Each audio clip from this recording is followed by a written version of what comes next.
All right, everybody, how's everybody doing? Get this show started, and we are gonna be going live with the sim here. Okay, folks, how's everybody doing? Hope y'all doing well. Just close up some of my apps here, which I don't need for streaming. And yeah. Hey, Vinny, Dr. Reality Sim, and Pilsnerish, welcome aboard. Oishi, when's the GTN 750 coming? Yeah, that'll be a while. Hey, Luke, 1549, welcome. Lisa and Jay, can't wait for it, or can wait for it. Ocean Tsunami, Discord name here. Oh, your Discord name if you want to disclose that. My Monster 603, welcome aboard. Decast Climb, Flying Ismo, Oishin, yeah, when the port, MFSFS port comes, it might be a while. Hello. Captain Zap, and Pizza Man J, welcome. So, hey Scott 3293 and Nemo. Hey, how's it going? Adjust the daylight here so we get didn't install the better shadows mod for X-Plane, but whatever, we'll live with that. We'll get there. Fulcrum, right. Bodily for crawling over. Yeah, well, we've got some of your complaints in, so if you'll notice now there are decals everywhere with the lock sign. We need to make sure that the locks are rotated correctly, so eventually for every panel that is unlocked or openable, we'll rotate the locks over, but for the time being, at least the decals are there. Yeah, talking about changelog stuff, or stuff that is probably going to catch people out. So I know people are going to ask, hey, Drop and Drop, welcome. I know people are going to ask, when is it coming out? And the most likely answer for the time being is tomorrow. Barring any major emergency, we're going to basically give our testers one more day to get the plane a good once over again. And if they, barring any explosive discoveries, that would basically stop the 72-hour stream. It would stop the release. It's probably going to be out tomorrow for everybody. Yeah, the beta, if anybody wants to join, of course you can, but expect that you are getting in at a very late stage, so your feedback might not be honored all that much. Okay, so I'm just going to quickly run through the stuff that is. So this is going to be a changelog. I think I might publish it tonight or tomorrow, one of those. There is a bunch of gotchas that I've changed on the aircraft. As previously when we had, when we put on the ground pins, we had a little video as well that introduces that. So let's jump to the least, I guess, surprising part of everything. And that'll be the fact that we now have more ground pins that we need to take care of. And so there are now 2 additional ones. This one's for the nose door, and there's another one for the ADG. So there is an actual 3D ADG model now in there. Any surprises for us customers in this cycle? Oh yeah, Zip it pick. Yes, there are surprises. So now there are 5 ground pins, and that rounds us out to the full set. The aircraft normally in sort of daily operations, you have 5 of them. Eventually, for another update, it's not going to be in this one, but we will make it functional so that you actually stow them properly, which is in here. For the time being, if you just click on them, they'll disappear and they'll be taken care of. Hey, my Skister, welcome aboard. And Lewis1 also, thanks for the follow. Hey, Steve99, welcome. So there are now the full set of 5 ground pins on the aircraft. If you do forget to remove them, there is a notification system that will tell you. Has the nose door default to being open? Yes.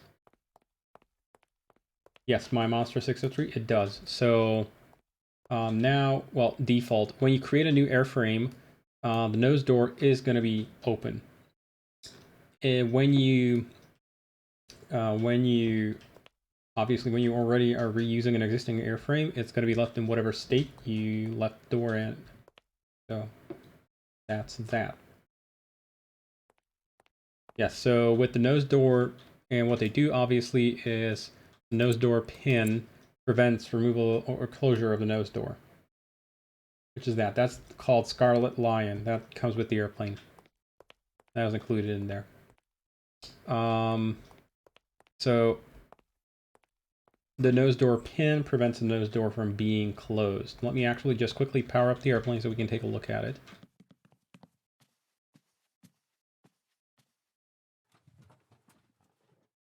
And I'll just, you know what, we'll go ahead and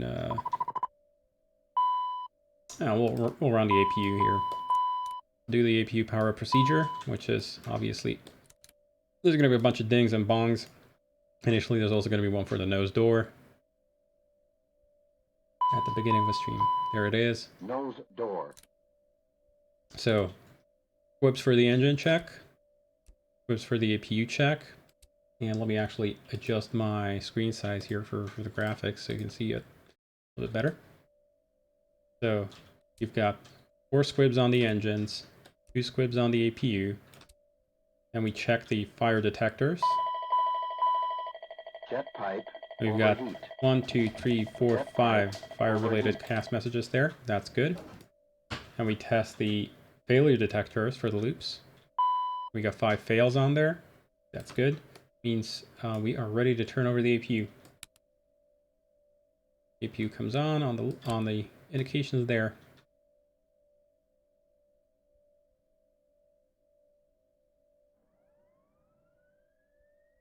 I'm just going to take a sip of my tea here so I can keep talking. I have a dry throat.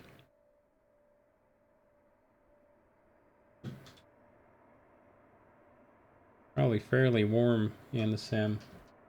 I haven't checked the weather. I'm flying real weather. We're going to do a flight after some introductory chat here. Okay, there we go. 95 plus 5 is available. So we'll go ahead and good pilotage would be if we're moving a switch on the overhead that has an associated synoptic page, we'll bring that page up so we can see what we're doing. If we try to move the AC power APU generator, we'll bring on the AC power synoptic page, and then we flick the switch and check that everything's connected correctly. And that's what we want to see. Wonderful. And what I'm also going to do, bring up the hydraulics page, and we'll power up the number 3 system. This is kind of out of procedure, or out of order on the procedure, but you know, we'll just go with it. Let me just check the levels here on the stream. Okay, your ears are not exploding, that's a good thing. So, with the nose door pinned in place, if you go ahead and try to close the nose door, but, sorry, nothing's happening. So that is why that pin even exists in the first place. It's to prevent when somebody's standing here and doing some work, that they won't get squished by the door, because that'd be kind of a bad thing. Another thing you'll notice if you try, since I have the switch now up, I'm trying to, the PSEU, the gear control unit basically is trying to close the nose door here. It can't because the pin's in the way, and I also can't remove the pin. The pin is basically wedged in place. We don't have it modeled on here, but there's like an actuator that basically gets locked in place by the pin. So it's trying to pull the actuator up, but it's wedged up against the pin. So we have to go out, which goes down. Now if I go ahead and remove that, I can actually close the door. So that is the nose door pin. The ADG pin is there to prevent an inadvertent deployment of the ADG. So it basically goes through the other side, and on the other side here, we have the ADG. So if I now go inside and do a naughty thing. Door. Nose door. Normally you're not supposed to do this unless you actually plan to have maintenance handy, or have somebody from maintenance do this. I'll pull the ADG manual deploy handle. And hopefully, unless I messed something up,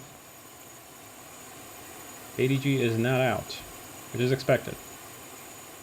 If I pull the pin though, let's play around with that. Go ahead and pull the pin. So, pin is right over there. I'm gonna try sort of reaching around it. And, hey Occam's razor. And there it is. So the ADG is actually fully simulated now, fully functional, everything in place.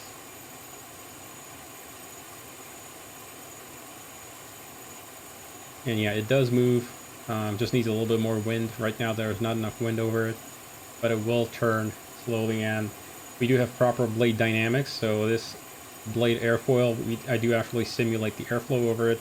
The ADG actually does change blade pitch angles in flight to calculate like the electrical load on it, everything balance out.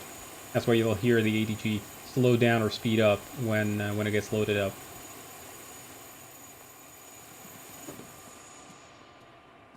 So stow the manual deploy handle for the ADG. And you'll hear that. We can do an ADG drop in flight, no problem at all. Is it simulate an exploit that you can show forces and stuff on the ADG blades? You can't, so this is entirely my simulation. I don't have a study screen for that yet. I could add one later, but it's not going to make this release right now, unfortunately. Anyway, ADG is dropped out. Now we'd have to normally call maintenance, because this is a maintenance item. Pilots are not able to stow this. Nose door pin could have been removed while switch has been upper. It's now not possible. Yes.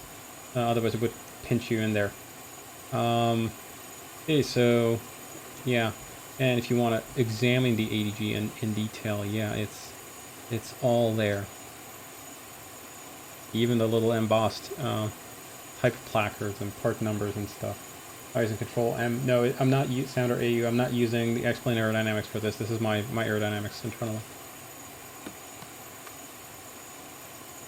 And yeah, there's like an alignment mark so that you align it correctly when you try and stow it. But we have a menu item for that, so that when you're on the ground, you can go ahead and restow it.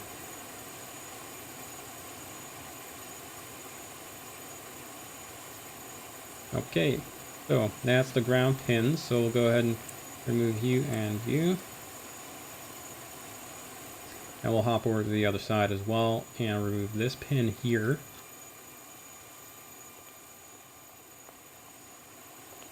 Remove all the covers so I can get going for flight. And also this pin here. And the APU is loud as all hell.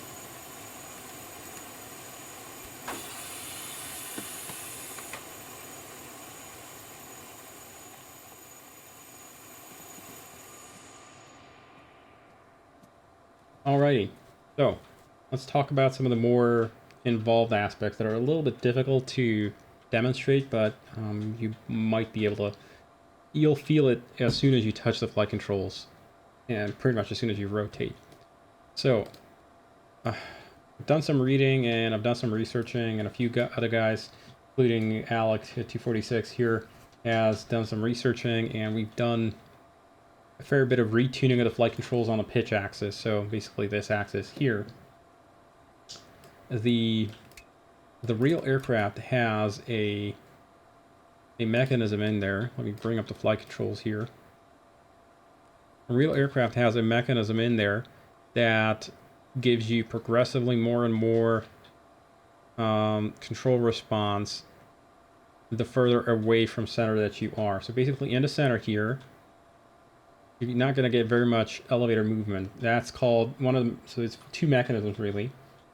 I still don't have this thing. Shame. Yeah, shame indeed. Not really though. Welcome, agent. So there is a game change mechanism, and it's really super strange, but it's in the back here. So there's a mechanism in there that basically gives you finer control near the center for the control column, and it gets progressively more aggressive the more away from neutral that you are. But there's an additional mechanism in there that is a little bit strange, at least for a lot of people it might be a little bit strange, in that normally on many jets you have what they call a Q feel, or a dynamic pressure feel, sometimes called control loading or airspeed loading and that kind of stuff, where the controls get heavier the faster you are flying. But if you look in the wiring or in the cabling schematics of the Challenger, there is nothing in the entire elevator control lines that responds to airspeed. There's no input of airspeed nowhere. So how did they do that? And for the longest time I wasn't sure, but it turns out the answer is, instead of using airspeed as a feed-in into a descent into the pitch feel mechanism, because the Challenger doesn't have any flight control feel. Naturally, it doesn't. There's simply none, because the hydraulics are not connected in a way where you would feel the flight control loading or the control forces on the elevators or on any flight control. So the way they do it is they give you a spring-loaded, essentially like a spring system. It's about as sophisticated as an Airbus, but the controls get progressively heavier the more nose-down trim that you are. And so 5.0, this is about the bottom of the most sensitive part of it. But if I trim nose down, actually I gotta enable trim, which I haven't. There we go. When you enable trim, and if I go ahead and trim, let's say to, I don't know, like there, what you'll start feeling is that the flight controls get, in our case, what we simulate the feel is by having the curve, essentially, that we apply to be more aggressive near the center. So it's basically much finer on the control deflections near the center. In reality, what happens to the flight controls is they actually get heavier. The springs get basically tensioned up in the mechanism there, so that the pilots are not tempted to over-control. Now, we cannot make your control spring stiffness change in your joystick. What we can do is we can make it finer around the neutral point, which is normally where you are. Yes, it's based on trim, not speed. That is correct. And because trim is kind of sort of correlated to speed, really, because very high levels of trim, very much nose up, means you're flying fairly slow.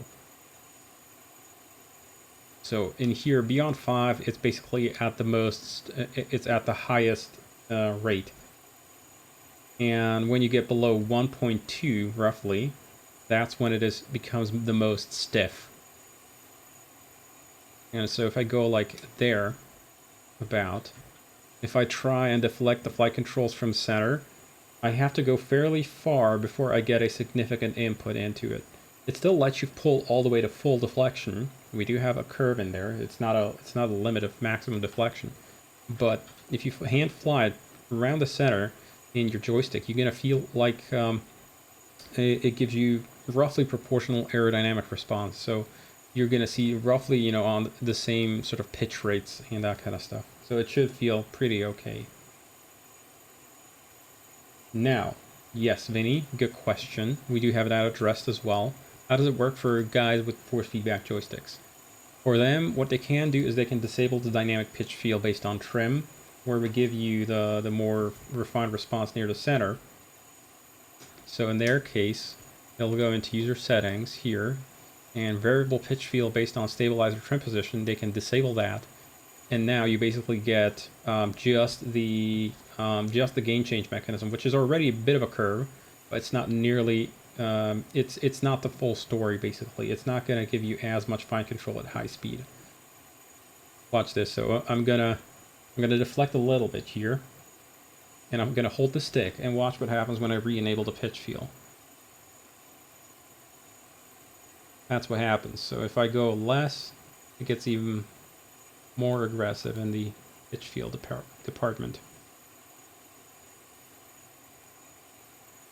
Now if I go to full deflection, it won't make a difference, because full deflection is already full deflection. That's as much as it can do. But partially deflected, it's going to be functioning that way. To echo this, the knee handling is demonstrated makes the 650 a dream to hand fly. Oh, lovely stuff. Right. So Intel, it's up to the force feedback yoke guys to then basically look at the stabilizer trim position, and then they'll use their own software to control the stiffness of their yoke. On Bruner, you have an entire configuration app that lets you do that. They can look at data refs. This data ref is available in X-Plane as a trim, basically, as a stabilizer trim, and you can read that off and set up your forces based on that. Hey, Wizzball. So that's how that works. Now, obviously then, that means if you take off with the wrong trim setting, I mean, you have to be very wrong, though. You'd have to basically get the config warning.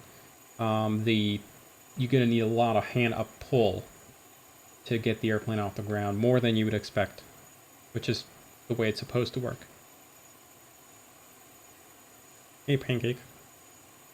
And when you're roughly in normal trim, the normal rotation pull that you're going to have to do on the airplane now is going to be this way. You need to trim down. Haha, yes, exactly, Bottle. That is exactly why. Because on the real aircraft, as I said, it actually, the way it works is just the yoke gets heavier. The stiffness, basically the centering spring gets heavier. So by trimming all the way nose down, you are preventing the the stick pusher from just mashing the control column up against its forward stop, but instead it's going to be a much more benign push forward. You're still going to be able to see it push forward, but it's not going to be as forceful as it otherwise would have been. They have to know the exact control law, and it'd be nicer if there were a data ref that directly proportional to the additional force feedback. I mean, they basically just have to look at relative stabilizer position and just iterate between two curves or two linear points. I mean, I can tell them what those are. If they get to that point where they want to set, I mean, honestly, we're talking about a handful of people here, so we have taken care of them. But remember, that handful of people probably is going to be on Discord. So, even to know where the data ref would be, the custom data ref, they'd have to know that. Okay. So, next thing. So this is the new flight control feel. It's going to be a moment of discovery for you folks. So count on that. What I would recommend is that you remove your curves. If you have any curves on the pitch axis, get rid of those and try it without. See if that feels good to you. And if it does, go for it. So next thing. So we are now simulating dynamical GPS jamming. I'm right now not anywhere near a jamming station, but what we are is we have a system in there that semi-randomly generates jamming stations in certain locations, and you can get really feel super nice hand fly with a honeycomb yoke in 1.6. Cool. So what that does is in certain regions of the world, I'm talking real world now, GPS jamming, and I specifically mean unannounced jamming, not NOTAM, not told ahead of time, will happen, and it's usually due to some adversarial, militaries that, or somebody who wants to prevent, drones from overflying their regions or whatever. They will conflict zones. Yes. It doesn't necessarily have to be active conflict. Yeah,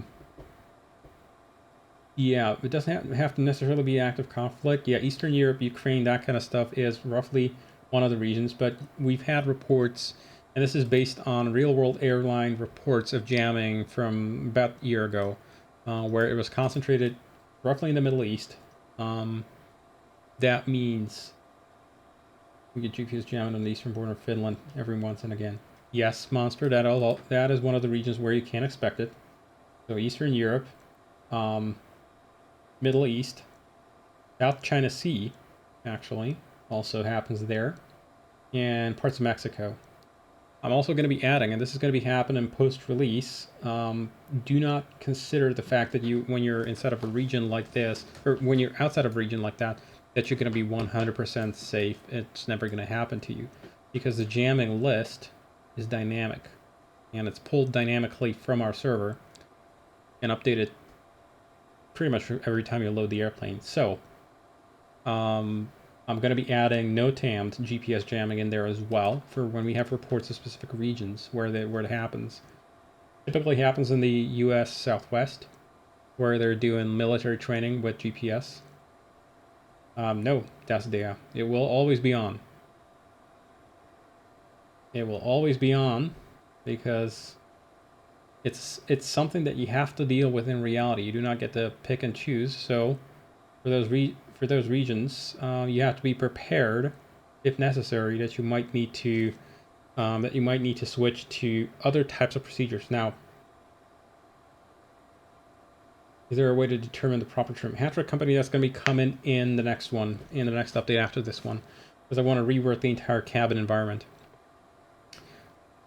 Now, do not assume that simply because the GPS unit is not receiving, that therefore the airplane's unusable, or you have to switch like to conventional green needles and navigate like a Cessna, or like a Piper. It doesn't work that way. You can still fly perfectly fine RNAV. Let's find some visor. Unfortunately, no, we didn't get to that one. Do not assume that the airplane is is completely unusable. You are still able to fly RNAV procedures. You are still able to fly RNAV approaches. But you have to check on your approach whether the approach is labeled as being okay to use, or okay to use with your specific nav sensor. I have my date kind of set incorrectly in the SIM. It doesn't matter. DME, DMU, IRU, yes. Use box, exactly.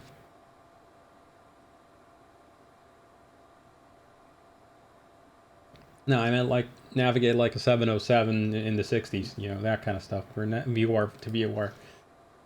No. Yeah. Yes, exactly. The airplane will still use. Not only do you have inertial guidance Occam's razor, you'll be navigating. You still have DME updating available, and VOR DME updating available. So as long as for VOR DME, all you need to do is just have the radios in auto on both sides, and then the airplane is gonna get rid of that message. The airplane is automatically gonna update itself from VOR DME sources. DME is always enabled unless you explicitly disable it. And what that causes is you don't even have to have anything on the tune page here. Even though you think that you have 2 DMEs on board, you actually have 6. And the remaining 4 channels, 2 on each of the DME radios, yes, are always available. There's a reserved for the FMCs for DME updating. So you basically, as long as you just have this enabled, which is normally the case, the FMCs are automatically going to pick 2 DMEs that have suitable geometry, and they're going to try and update off of those. And yes, of course, they obviously do the correct math. So if you want to check the math, you can see the system working in real time. Now be mindful that the system is going to be trying to get you good positional accuracy. That is going to be visible either on here, EPU, estimated position uncertainty. That's like the actual navigational performance. You can also see it over on progress here, EPU. But right now I'm GPS aided, so I've got tremendously good accuracy. If I look on the GPS system, it's probably going to be within the fuselage of the airplane. Not quite, but very. The little gray ring here is the figure of merit for the GPS receiver. But we're super tight, and yeah, the GPS. The reason why it thinks that it's on the nose of the aircraft instead of in the body of the aircraft is simply because of the fact that that's where the GPS antennas are. 2 antennas on here. So that's the thing. That is also, by the way, why if you have a look very closely on the FMS position, that's the black crosshair there, it is actually right now centered on the cockpit of the aircraft instead of the body. Again, because the GNSS location is there. So, if you do lose GPS, and we're going to simulate this, the EPU here is going to go higher than 0.01. That might still be okay though. We have a look at a typical procedure. Let me bring something up here, just for funsies. What do we have? LFBO. Wonderful. And let's have a look at an approach chart at LFBO. Something RNAV. Something like that. So, for this approach, specifically, what did they tell us? This is a GPS approach, so this we would not be able to fly. We'll do DME, DMV, or DME entirely automatically. Yep. Yes. So, in this case, I know that this is a GPS-only approach. They would typically give you that explicitly on the listing here. And in this case, I can see that it's an EGNOS approach, and it lists LPV minimums. So LPV is definitely going to be out of the question here. Sometimes these approaches, and this is you're gonna have to research this. JEP isn't perfect in charting this out, but let me quickly just check inside of the NAV database. Now this is a little bit difficult to check for you if you don't know, the NAV database format, which understandably is a little bit convoluted. But RNAV, yeah, and that guy is almost certainly required for. And let's see, route qualifier 1 is right. So this is a GPS only DME not authorized approach, and it's kind of understandable. As soon as you see LPV on here, you can be pretty certain that it's going to be a no-go. If you're within drift limit, it's still fine. I don't know what the drift per hour is for the CL60. It's so Occam's razor. It's not the CL60. It's up to the IRSs, and the IRSs are designed around a max of 2 nautical miles per hour of drift. Does the progress page show manual progress when you change the performance mode to manual? Yes. Well, it doesn't say manual. It says like. I'm trying to remember what it says in there. It says it's under perf menu, fuel management, measured, and it will then say like measured progress. There we go. It says measured progress.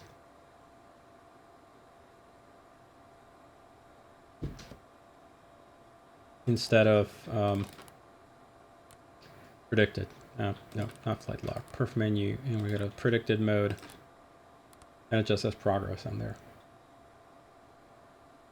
Okay, let me quickly pick a chart that I know is not GNSS required, which is in fact pretty sure I know one. Stand by here, just a sec.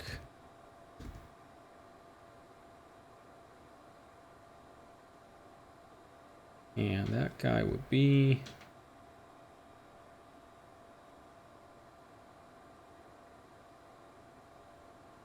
That's a strange approach. Ah, there we go.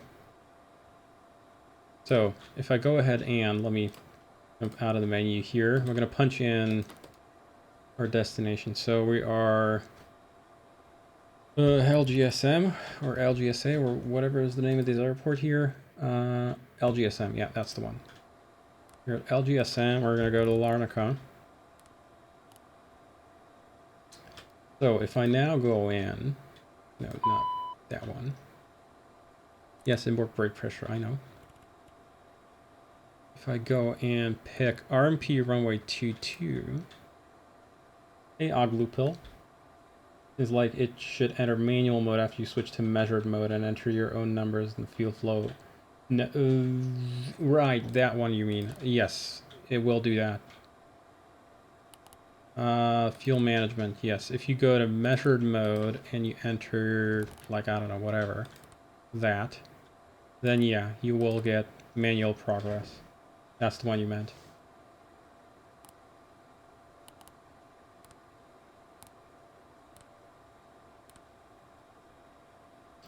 Oh yeah, that it will do. Okay, so this guy here is actually approved for RNAV any sensor. Yes, it is implemented.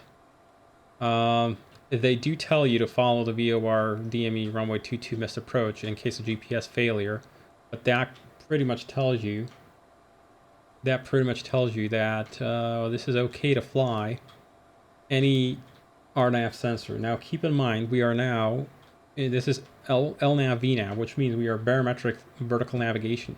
It's not going to give you as low a minimum as it would with an LPV approach, but still pretty good low minimum. Even a curved approach path there. So don't dismiss it just because you don't have GPS, therefore it is a problem. It isn't necessarily a problem, although you might need to research whether the procedure is okay to use with no GPS available. Now the airplane will actually yell at you if you try and use a GPS procedure with no GPS available. It will give you like an approach not avail. 50-foot lower minimum. My Monster 603, its LPV is primarily about geometric guidance. So with BARO-VNAV, here with VNAV or barometric VNAV, your vertical profile is based off of the barometric altimeter. That is subject to both baro missets and temperature effects. Whereas LPV, with LPV you basically get a synthetic glide slope generated from the GPS unit, from the GPS data, and that is not based on barometric altitude, which barometric altitude isn't necessarily true altitude, but it is instead based on true altitude basically, and it's also got a angular scaling on both the localizer and virtual glide slope deflection. And the idea is that with LPV, it lets you operate down to essentially Category 1 ILS minimums. Depends on the airport. Some do, some don't. But in many places, you can get 250 down to 200 feet over ground minimums. Yes. Also lets you fly, remote airports with no local baro setting. So for LPV, it is a decision altitude bottle. MDA would be the typical dive and drive kind of approach where you descend down to the minimum descent and then you sort of drive along until you hit a missed approach point. In LPV, it is pretty much an ILS in every respect except for the fact that there is no ILS transmitter on the ground. So it looks like an ILS, smells like an ILS, and you fly like an ILS. In fact, there's a slight blending period when you start the LPV approach. When you transition from VPath to VGP, to vertical glide path, VNAV glide path, that's when the system starts to blend in your vertical geometric guidance. You might actually start getting a shallowing off the descent or a steepening off the descent to get you from your barometric altitude onto the true correct geometric beam. That's why LNAS has MDAH. Yes. On this chart, this is not a on this chart. This is not how do I explain this? This is not an LPV. This is a BARO-VNAV procedure. The reason why it says where does it say DA MDAH? All right, there we go. VNAV DA. Right. Depends on VNAV DA or decision altitude or height in lieu of MDA or height depends on operator policy. The reason is where they tell you that you can use a decision altitude is you can kind of sort of treat this as if it was a continuous descent approach, where your missed approach then would be determined not based upon diving onto the MDA, driving along and hitting a missed approach point, but instead you would be basically following a virtual constructed glide path from BARO-VNAV though. and then when you hit the corresponding altitude, the minimum, the decision altitude, you would go missed. They're basically kind of sort of treated like an ILS, but your vertical guidance is not provided by the geometric GPS data, but instead it's provided by your barometric altimeter, which may or may not be very accurate. In many places, it can be fairly off, easily 50 to 100 feet incorrect measurement on the barometric altimeter, depending a little bit on altitude as well. But it also depends largely on your baro set and on the temperature, because the temperature can really, really get you.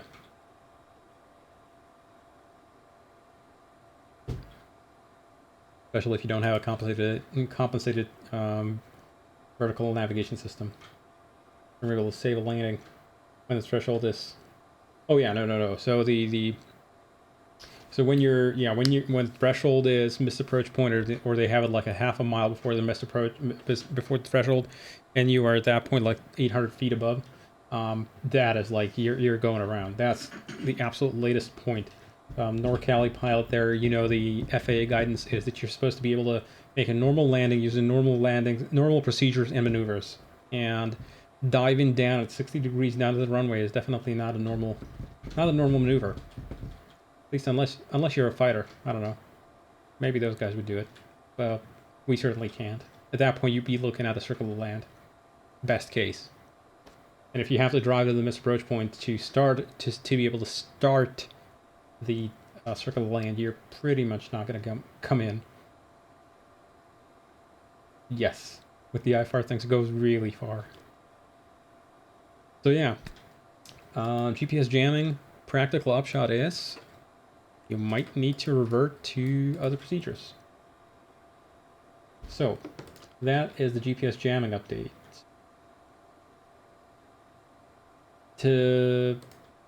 Now feeding into the whole, what if I don't have GPS? What if I'm in a remote oceanic airport, whatever? So you can actually do now, pausing it. Once we're flying, you can actually do a manual position update, either off of a nav aid, or you can literally just punch in a new position and set it. It's a slightly messy way of doing an update, but you can do it. It's really mostly a legacy feature for back in the days when the Collins FMSs didn't have automatic updating from DME sources that were VOR-DME, but you can do it. Now, the more important thing, the more important feature I would say probably, I don't know, let's pick a departure, whatever. I might need to start the engines. We're gonna, no, hang on, it's for, it only show up when we don't have GPS lock. And we'll need to check here. Let me pull some breakers. Oh, a little change here that you'll notice. Boom, bammy. That default S-Plane FMS. So one thing you'll notice here. Notice when I point at a breaker and click, nothing happens, right? You might think that, oh my, Toto has disabled the breakers so that you can't click on them anymore, or they don't work or something. You can. You just have to prevent you accidentally clicking on a breaker. That's been kind of a nuisance for people who've been clicking a random cockpits and they accidentally hit a breaker. You actually now have to click and hold for about a half second for the breaker to pop. To put it back in, just click and it goes in right away. There's no delay on pushing it back in, but to pop a breaker, you have to hold down the mouse. And that's probably it yelling at me for stall fail, yeah. So that's a little helper feature to help prevent accidentally pulling breakers. And by the way, on a real airplane, that also happens, sorta. Obviously, no, not because of clicking. There we go. So when you do not have GPS on the ground, it is a common thing.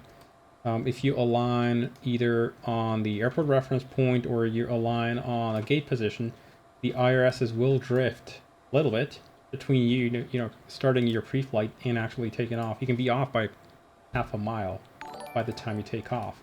So there's a new feature here that lets you manually put the FMS onto the runway. So runway update, push that, and right now it's pulling me back to the VOR DME position because it's and the Dark Nerd Rises. Welcome.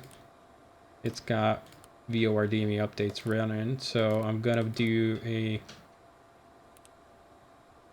Oh come on, why don't you want to go to the runway? Do it. Is it still using the GPS position? It's probably still using the GPS position. Oh come on. Why don't you want to go there?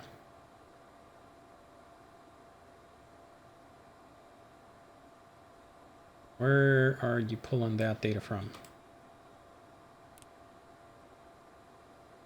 Huh? Okay, I gotta look at this because this is annoying me. It should have put me on the runway there. How does it know where I am?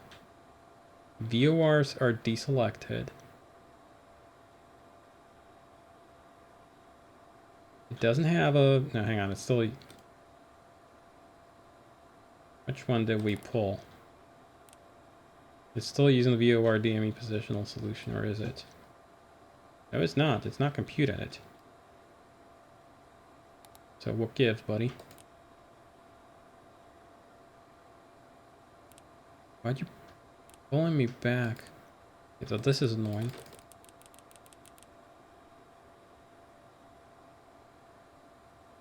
Huh? Okay, I'm gonna have to look into this.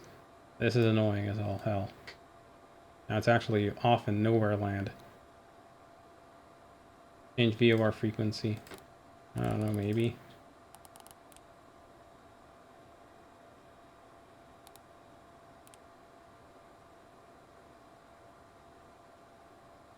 Interesting. Oh no, hang on, it is? Is it on the runway or is it not? Where's the runway, anyway? Which way am I facing? I'm facing south. The runway's to my right. Is it actually on the runway already? I thought I was gonna go to that part of the line.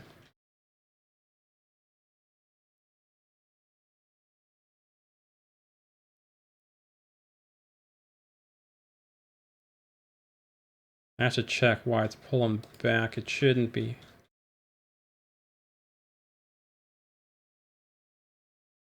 Wrong end of the runway. No. It for sure should go to the departure end of the runway.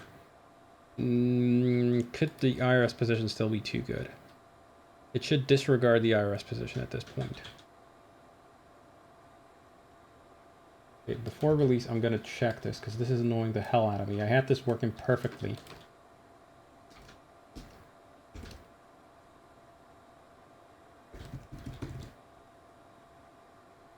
This I'm going to look into tonight because it is annoying the hell out of me. It's not working the way I want it to. It should basically just snap to the runway and just sit there.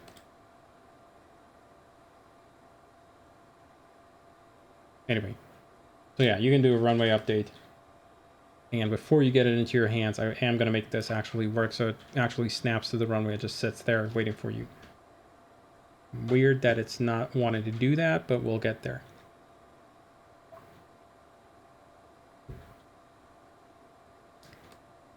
Let's see. All the other guys should have also done the runway update with me. If I remember right.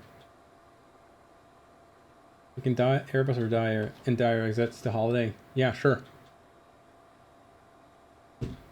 Actually, they're already in Greece, so we'll be taking them to Cyprus. Yeah. It's like, why is it pulling itself back to the previous position? It shouldn't be. It shouldn't be mixing any positional data together anymore. Whatever. I'll re-enable VOR DME updating and it'll get itself back to the airplane eventually. It'll take a few minutes for it to retune everything. And I'll give it back the VORs and stuff. It's pulling back to the to where it thought the airplane position was, and it doesn't want to go entirely to the runway, which it should. It should immediately, on a runway update, it should immediately snap there. Anyway, we'll leave it on VOR DME. It'll eventually pull itself to the airplane when it's a... Well, it might have VO or DME signal here, I'm not sure. And GNS is not available. Yes, yes, yes, that's understood. I pulled the breakers on it. Okay, so that aside, talked about the nose gear pins. Ah, right. It's going to be an interesting, or I guess a bit of a gotcha moment, is there is refactored code for the nav to nav system.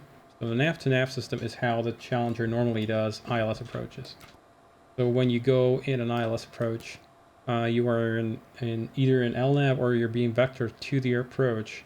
When you push approach, let me select an ILS approach here. I don't know, whatever. Doesn't really. This one doesn't have an ILS. Wonderful. Let's go to there. That one does have an ILS. Let's load that up. Just select that we're going to be going direct to there, just so it's a little bit happier. Alright, we're in ground mode, so it wants to always select the departure there. So go away departure. And it doesn't want me to let me do that. Well, let me actually, not quite. It sees that we're not in the, about to cross into the approach. It doesn't want to give me an approach. Loc 1 normally would armed up here. Anyway, in the olden days, when you had, when you armed approach Loc on a vectoring arrival, so you'd be flying headings and stuff as the ATC would be vectoring you. If you push approach here, it would automatically, it would arm APR Loc 1. But if you got close to your navigational line, it would capture the navigational line in LNAV, and then it would transition to approach localizer once it had done the nav to nav transfer. It doesn't do that it doesn't do the LNAV capture anymore. So if you are in heading on an ILS approach and you push approach here, still on the magenta needle, so still on FMS guidance, expect the fact that it will not capture the magenta, the navigational line anymore. It'll fly straight through. It will only capture the localizer.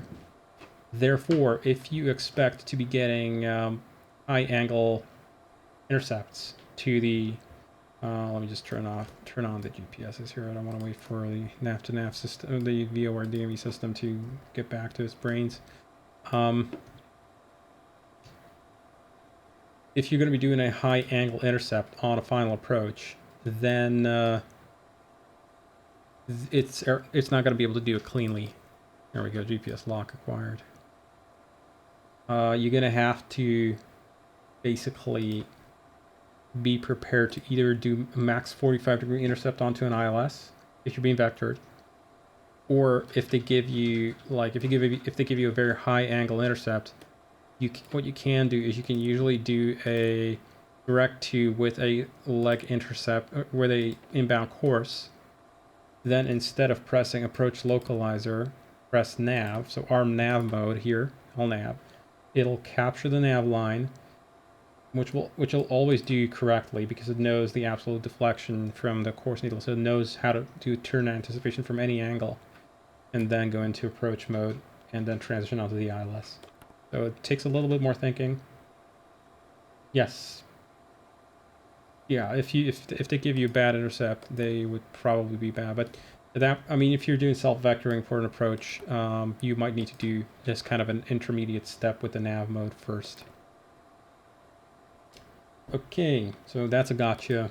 Expect the approaches to be taking a little bit more thinking to get right. To a degree, this actually kind of expect the appropriate. It's a better behavior in that if you only have APR Loc 1 displayed here in white, it will never capture LNAV in any capacity. So you're not going to be caught out by accidentally flying through the nav line by ATC because of some reason, and it will basically start turning onto the nav line inadvertently when it didn't give you an arming enunciation about it. So yes. Yeah, they also tell you in the book not to start arming the approach mode way out, but you know, whatever. Then we have some little ancillary stuff for the, I guess, gotchas or new things. So for VATSIM, there are now, yes, message flight plan discontinuity. ATIS on VATSIM, some stations have started publishing a proper departure and arrival ATIS separate from each other. So there, this selection is now going to matter. Which stations do it depends. Have you demonstrated the dual engine flame out yet? Not quite yet, Pancake. And I would expect that you have me do that on the departure as well. So on departure, on departure you want to have departure selected, on arrival selected. It will auto select the correct one, but if it doesn't, just pick the one that you want. At some places it does matter. And it will depend on which airport has it published on VATSIM. And lastly, little, I guess, point out new feature for you folks to know. You can now control the first officer's volume here in the selector. So if the first officer, when it's talking about the automated checklist, when it's going through the checklist, when it's too loud, you can just turn it down. Be able to hear ATC better or what have you. Okie doke. So do I have pretty much everything enabled as is? Good stuff. He really wants you to pancake. Yes, I know he does. It's pancake. What else can he do? You know what? Let's go ahead and set up a flight and go flying. I'm gonna go to. Where should the FPO be? Probably that one over there, eh? Let's walk towards the FPO. Nobody steal my airplane while I'm away.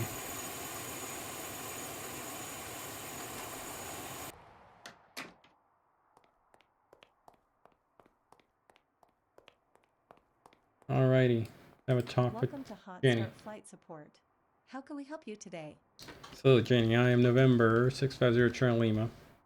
Estimated time of departure is. Let's give ourselves enough time. 30 minutes. We have 2 crew, 2 passengers, and I want fuel. And that's all. Of course, Captain. I'll get that organized for you right away. You do that.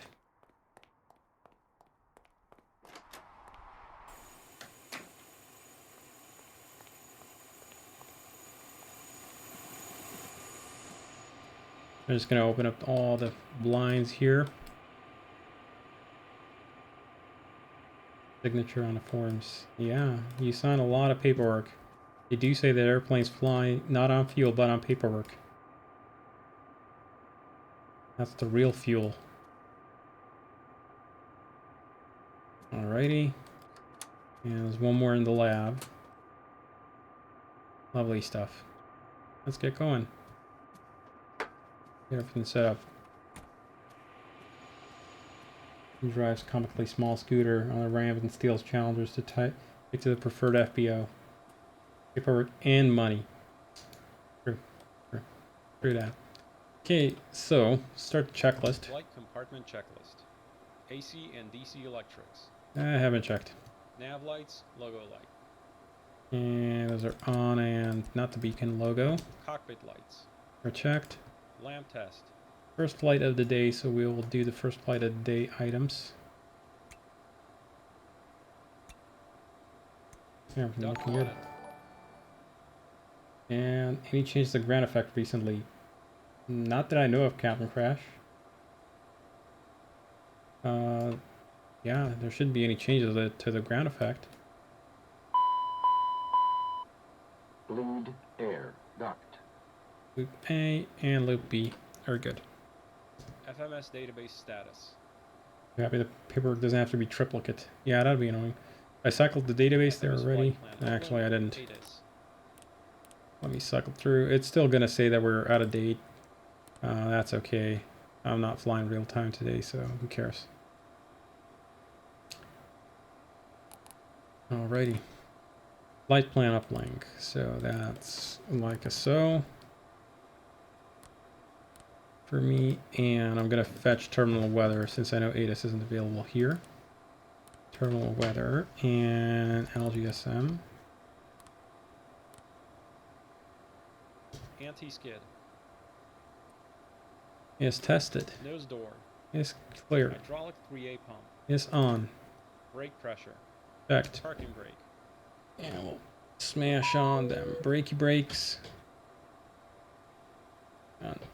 Alright, I know it. There is no problem. Data link message acknowledged.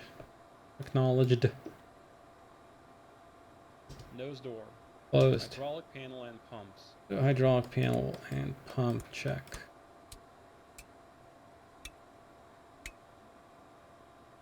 And we want to look for sufficient pressure. And everything is in the green there as well. Electric panel. Go back to auto and on. Checked. AC/DC utility switch. Is out. Start ignition panel. Checked. Fuel panel.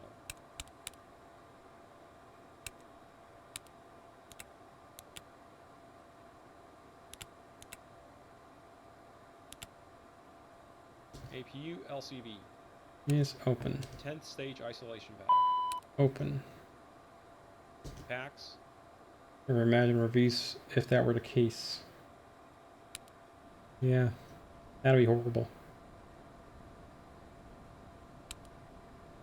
Air conditioning panel. Yes. Norm. Temps are set. Cabin is controlled to cabin. Pressurization panel. Kilo landing. Standard pressure. Close enough. Lead air panel.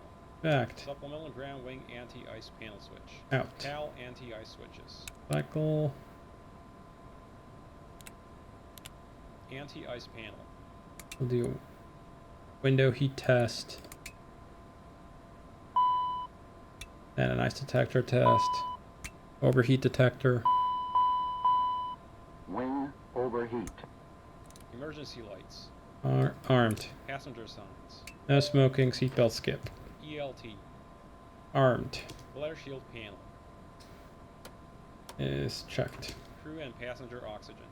Got 1920 psi. Off and on the left. Off and on the right. And norm. DCU warning panel. Is out and guarded. CVR. Test running. There we go. Audio panels. Our audio panel. So normally, yeah, we wouldn't be talking to the service center phone here. And boom, normal. Actually, voice both normal and norm on the EMR switch. SPS system. We've already tested it. Integrated standby instrument. Yes. Oop, I didn't want to push ILS there. Clock. Yes. Set. Clock is reset. FS. ICAS. So EFIS is checked. No. Fault flags. Yacht amper is explainable. ICAS. No indications missing. No amber.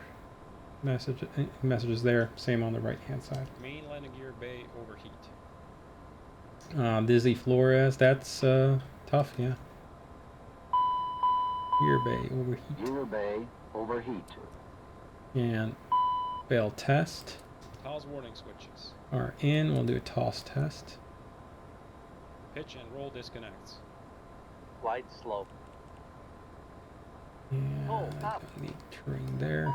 Wind shear. Wind Control shear. disconnects Wind are shear. stowed and in. Ground spoilers. Terrain. Are auto. Thrust reversers. Armed. Thrust levers. All the way through. Engine speed switches. Are on. Engine vibration check. Is amber and vibe. Oral warning. Smoke detector. Is over here. All right, Captain. Fuel truck is Smoke. hooked up.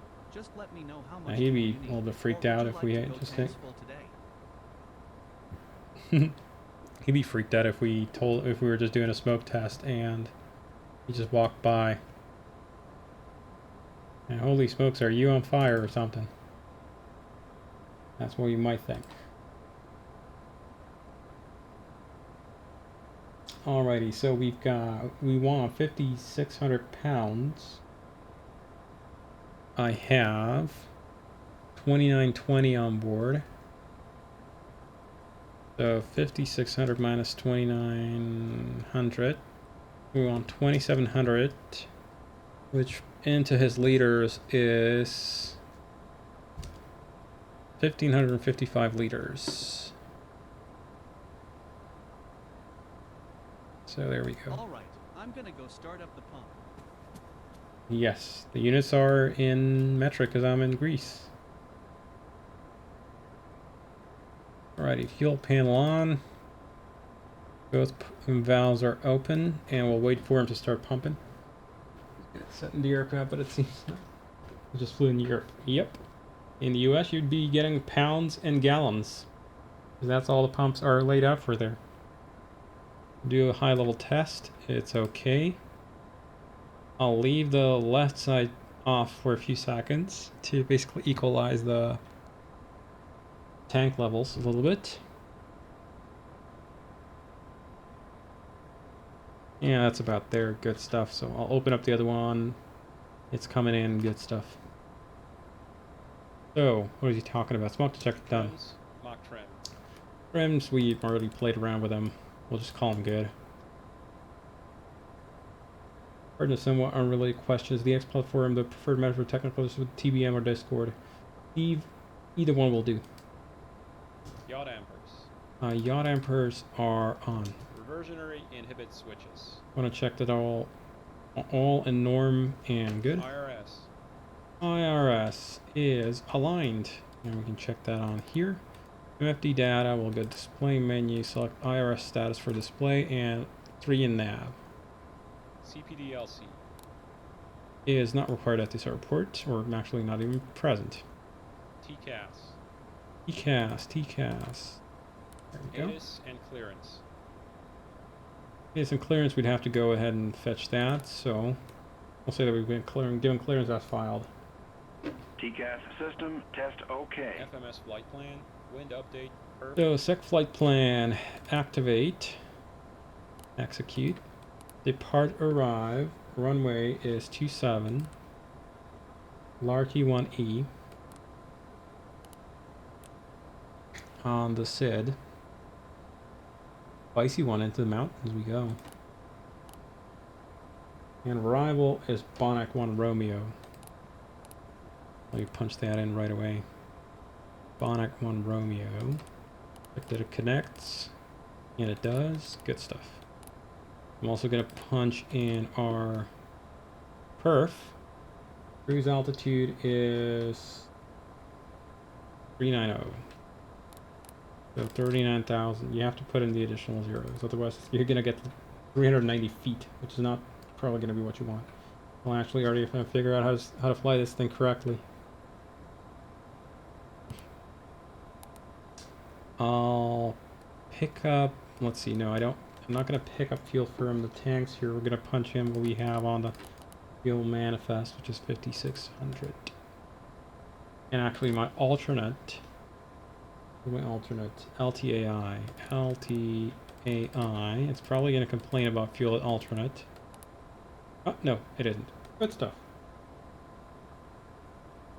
And wind update. So we have altitudes in.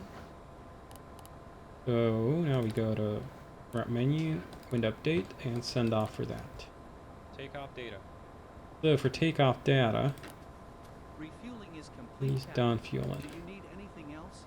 No, you're good. Okay, just one quick signature on here, and I'll be on my way. Okay, whatever. There you go. Enjoy your Here's a copy for your good records. work. Have a nice day. So valves off, panel off, and we have enough fuel for the flight. Good stuff. It's going to slowly keep coming up a little bit more. Okay, so we'll bring up this CDU up here with us. We've got the terminal weather. So Samos weather is 26 degrees Celsius. It's a QNH 1009er. Actually, I gotta switch the FMS over into QNA into HPA. Alrighty, and so it's 1009er. I've already got that in scratch pad, so that goes in there, and it also goes in here. There we go, and it's already set on the right side since I've got it set to mirror. Good. Wind wise, we've got 310 at 5. And how did you not pick up my runway? Did I put you in the wrong? I was putting in the wrong line there. Put it into approach. It's definitely not true there. Although I think they are actually the same data box. 310 at 5. Not that one, that one. 310 at 526, 1019 execute. Got plenty of runway length for us. 23% CG. And we'll send that off. Avionics and charts. Avionics are set up. Charts should be auto-loaded for us. Actually, I'm on the departure block, so let's go over to the data guy there. So we've got the departure block, and here we go, Sid. How do I calculate CG? My monster, right now, I know it's always about 23 to 24, so I'm basically just keeping it that way.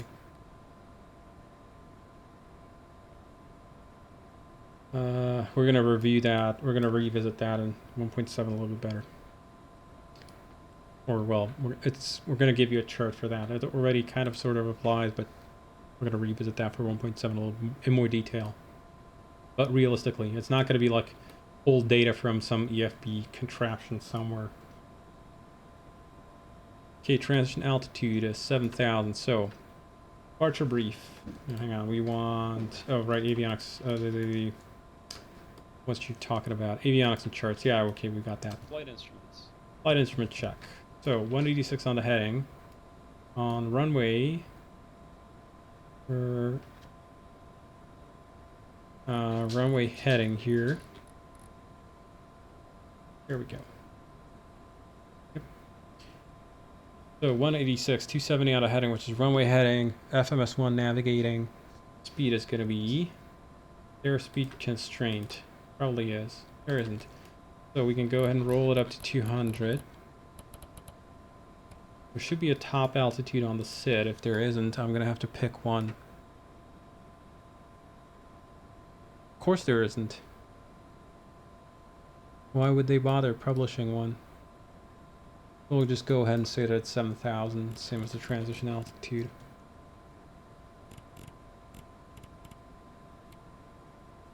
Alrighty. Departure briefing. Departure brief. Now I can finally go back into the chart. Larky 1 Echo heading for the runway. It's a visual portion of the turn. There's a whole bunch of crap. That number equals about 4.8 trim units. Entry 88 ID, that will depend significantly on their equipment. So how their cabin is laid out, what internal furnishings they have, where the CGs of each part are. You can't use numbers from one Challenger for another. It doesn't quite work that way. Okay, turn. After takeoff, turn left as soon as practical, remaining in visual contact with terrain until intercepting 173. Yeah, bearing from SMO. Climbing on 173, bearing from SMO to D11 SAM. Yep. And turn right 233 track, intercept 188 bearing from SMO to Larky, join airway H59. Let's have a look what the box says. So we are runway heading to 400 feet, and left to 128 heading, intercept D173K, that'll be this guy here, on a 173 course. Then it's a heading of, or a course of 233 checks to 188 to Larky, inbound course. Not sure why they don't publish the initial climb altitude in someplace. Yep. Sometimes they just don't care to specify it on the SID. They just want to have the option to, I guess, override it or something. Anyway, that is us. The departure brief. The departure has been briefed. Emergency procedures. And don't scream, don't yell, and if there's a problem, don't bother me with it. Pins, covers, chocks. Okay, so we've got pins on board. Covers are off the airplane. Chocks, we are going to ask ground crew to remove. We are on parking brake with good pressure on the brake, on the inboard brake pedals. All good. Cabin lights, water heaters, master seat. And it's just configuring the cabin for everything. So we'll go chocks are removed. We'll go cabin lights on. And water heater, we don't simulate the water system yet. Master seat will be selecting which one of these controllers is going to be the master controller for the cabin. Other than that, we are ready to go. So now we just wait for the passengers to arrive, which they should hopefully do in a few minutes. Now we can go. So yeah. Overall quantities look good. Temperatures are currently not simulated. We're only got 15 degrees everywhere, but we'll eventually I'll get to simulating the oil temps or the hydraulic temps. Alrighty. Perhaps I should tell Jenny to get the passengers to hurry up and get along. Not Jenny. Hot start flight support. Yeah, Jenny I didn't speaking. want to call past How Jenny. can we help? Always a pleasure. Take care. Yeah, no, that's the guy I want. Hello? Wonderful. I'm almost there. See you in a few.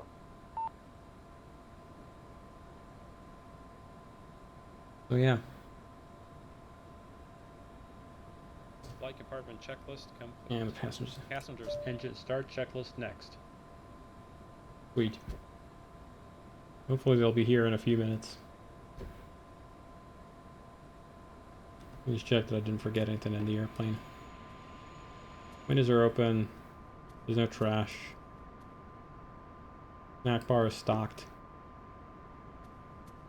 And the infotainment system is loaded up and ready to go.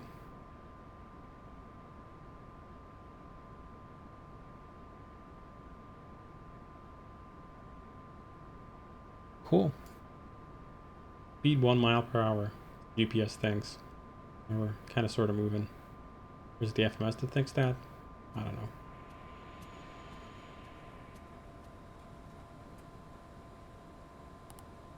IRS control. Positional difference. This guy is 2 miles. I just check why my IRS number 2 keeps drifting so far. How long have I been online? FMC1 position.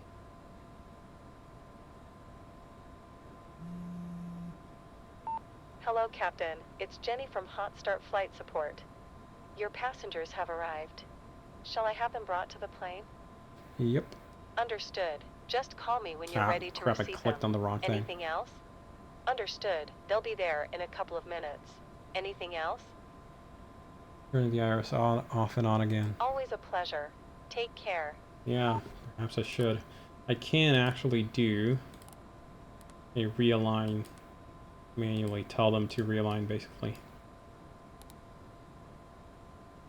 Currently, they'll stay in nav mode, but they're going to do a realign from to my new position here, or current position.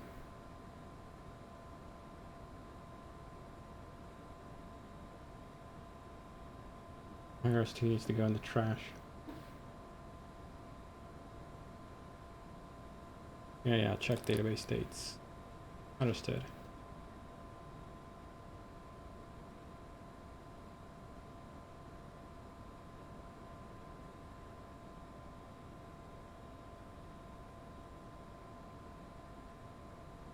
Yeah, I know, Alec. It's not so much correct position, it goes to the previous position. That's the problem, Alec. It doesn't know the correct position. How did you get the flight plan number to load it? I missed the first part. That is just a fin number that I have set in SimBrief for my flight for my aircraft. So this is what you have set for your aircraft when you create the fleet in SimBrief itself. You can also enter your call sign in there that you've got in SimBrief. It also takes that. the flight plan number field here doesn't actually correctly quite map onto what SimBrief has, so I didn't bother. Because on the real thing, it's a 6-digit number.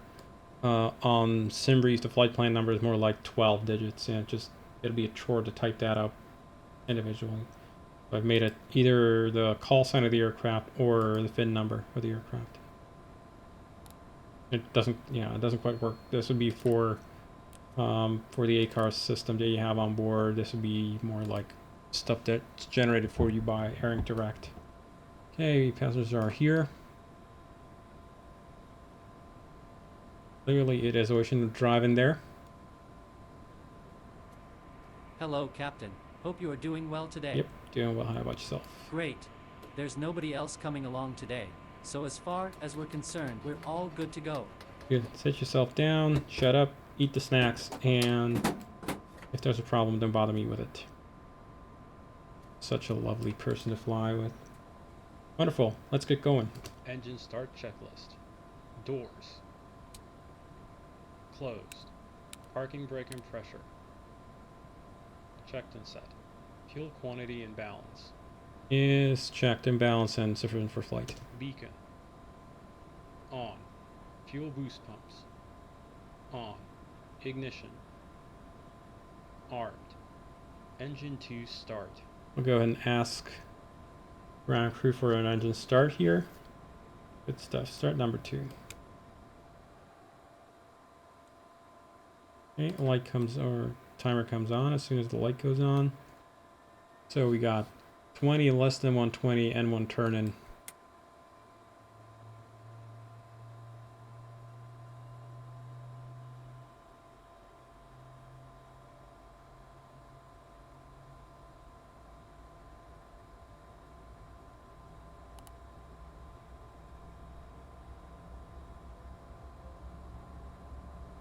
Fuel system. Okay, fuel system check. I'll look for left low pressure.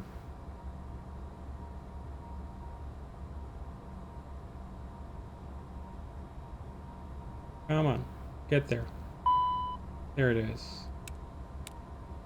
And Engine 1 start. start number 1.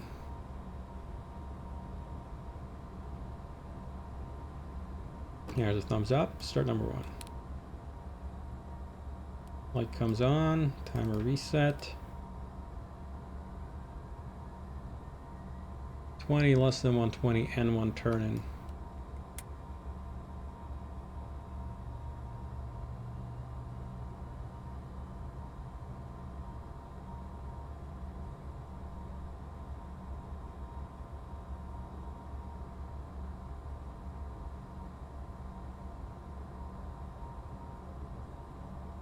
Engine start checklist complete. And light goes out. After start checklist, next. And they're stabilized. Good stuff. After start. After start checklist. Generator 1 and 2. A 1, a 2. On, checked AC and DC. Ignition. DC is checked. Everything looking good. Disarmed. Packs. On. 14th stage. Open. Cowl anti-ice. On. Check 45 seconds. Flight controls. Flight control check. Down, right, up, left, back down, and rudder. Full right, and full, come on, full left. There we go. Ground spoilers. Alright, we're gonna go to disarm, arm, stow. Flight spoilers. Full, and out. Cowl anti-ice. Is screen advisory messages on. Supplemental ground wing anti-ice. Not gonna bother. Fuel balance. Is checked. Trims. Are 5.600 No steer. on. Armed. APR. Check 1. Test OK. Check 2. Test ADG OK. unit. ADG test. Light goes out. Supplemental ground wing Okay. anti-ice. Not gonna bother. Wing anti-ice. Norm. 14th stage isolation valve. Check the valve. It cycles through. Wing anti-ice. Standby's looking good. Off. ATS. ATS. N1 TO. ATC TCAS. We're gonna say that we've got code, I don't know, like 2000 in there, doesn't matter. TARA. After start checklist complete. Alrighty. Taxi checklist next. Oh, taxi checks are coming next. Checking left and right. Brakes off. We'll give the guy a brief flash ahead of us. Get out of the way because we're gonna start rolling.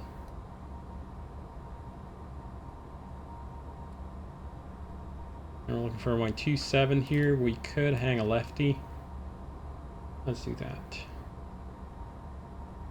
And of course the steering is checked in both directions. And brakes are checked. Taxi checklist. Taxi lights. On. Wing and cowl anti-ice. Is not required. Brakes and steering. Haven't checked. Reverse thrust. And new change. Notice that when I now do the reverse thrust test, you don't lose the ATS anymore.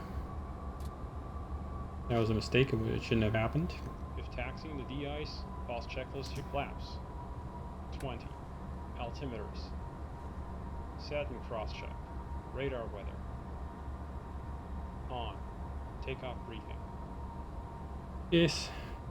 Hang to the left, heading 123, and then intercept the 173 radial. Reviewed. Taxi checklist complete. Before takeoff checklist next. Okay, here's Echo. And onto the runway we go. Clear to backtrack. I'm gonna let the first officer take care of the, there we go, anti-collision lights on.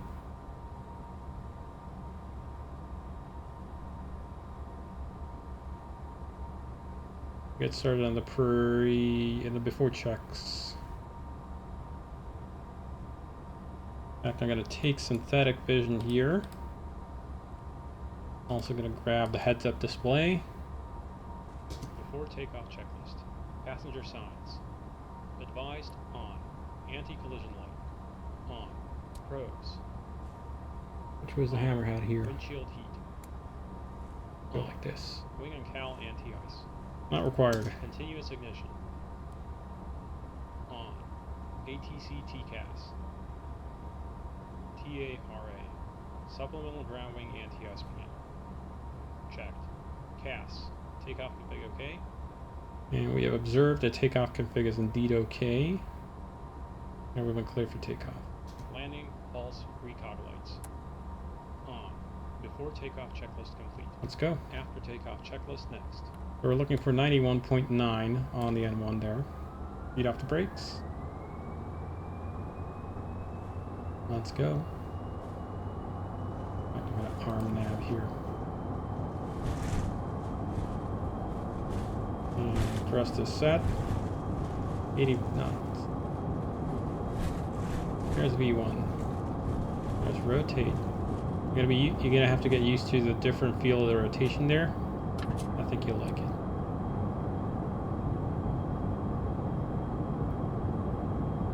There's LNAV. There's our turn coming.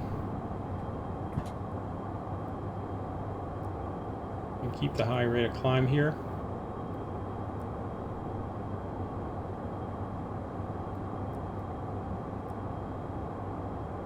Pick up the pitch.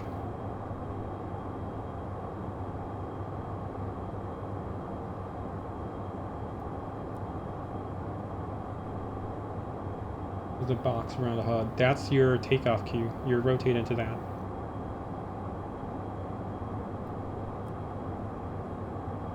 Okay. And we'll say that we've been cleared to climb to flight level 150.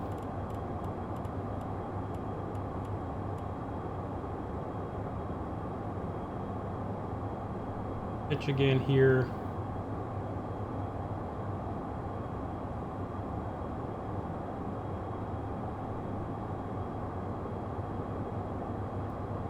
Alrighty, lower the nose.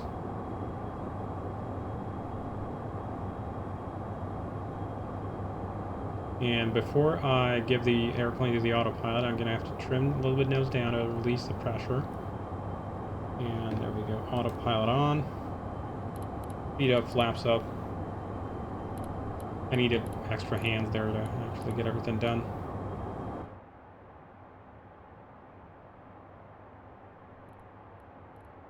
Okay, speed 250 in the climb. You put the line with the downwards pointing arrow into it. That's your nose, yes, that's the nose symbol. This thing here. That's your nose indicator. So I am currently almost 9 degrees nose up. And pressure standard, pressure standard. And after takeoff checks, please. After takeoff checklist. Landing gear. Up. Flaps. We've got flight level 0. change here. Thrust reversers. Off. Ignition. And in fact, we'll go Pressurization. VNAV and Checked. PAX transition. go to speed control.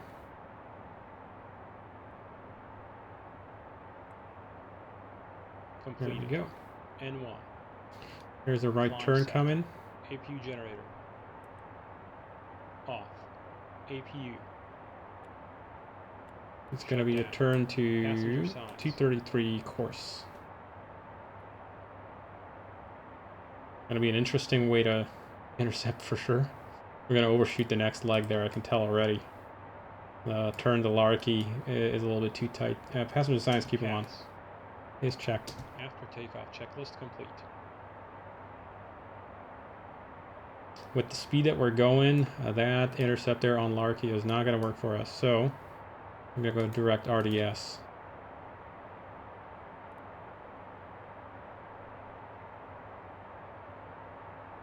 Do VistaJets? I think they do. Not sure. I know NetJets does. Second direct there just to get the thing aligned, and we'll go to climb to flight level 390.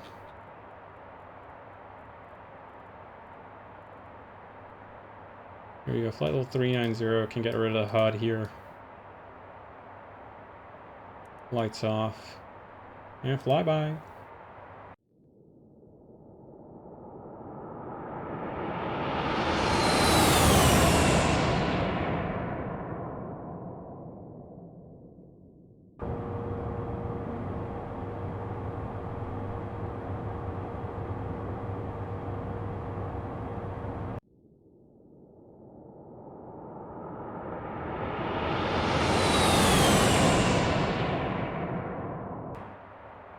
Yeah.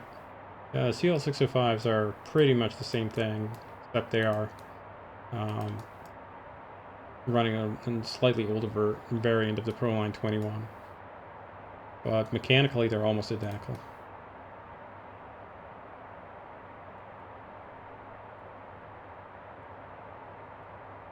And that's our route for today, or tonight, I guess. A bunch of tailwind. And yeah, we're cruising. Level 180, let's go ahead and set up the cabin there for cruise there. So we'll give them some privacy so they can do their passenger stuff. And there we go.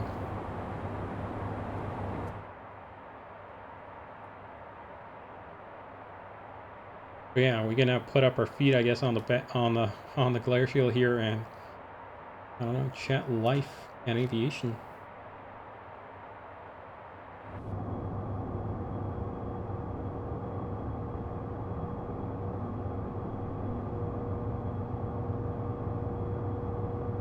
This guy can look into the engine. That's a little bit harder, but yeah, you can see the engine from the passenger seat just fine. Perfectly covered by that sofa there. Couch. Here you can see it a little bit more easily, I guess.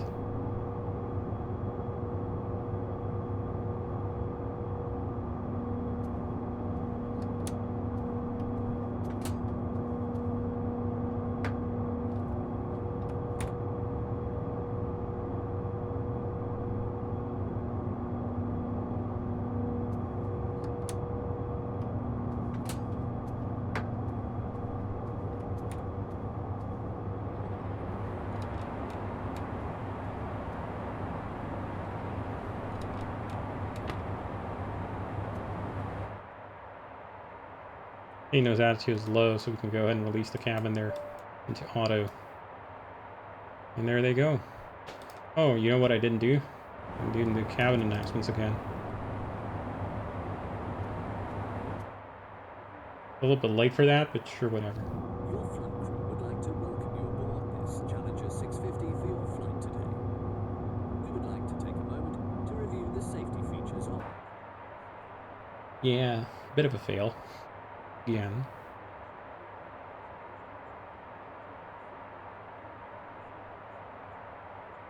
Local impounded drug smuggling Challenger there. Yikes.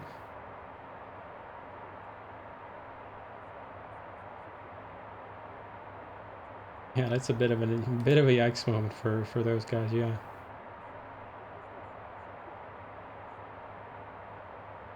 But yeah, how are we doing for performance planning? There's some bugs. I fixed so many bugs, but yeah. Fixed so many of the damn bugs. Got a bit of a shortcut there, so it's not going to match the flight plan exactly. But we should eventually end up with a fairly low fuel burn. So, interesting. So, no, it's the top of descent there that I'm looking at. No. Top of climb is expected short of rotos, RDS. Yep, pretty much. Others they have forced my kids to pretend to be passengers and stare at the progress map and sip juice. Oh my. Poor kids. Anyway, so with the new fuel, these are now we are in nose down full trim. So if I go ahead and kill the autopilot here, it is much more controllable. We got a fairly notchy stick. So this is me literally just moving it into dead zone in the middle. That's what it does. So a little bit tricky to control on the roll axis, but the pitch axis you'll see now is quite easily controllable.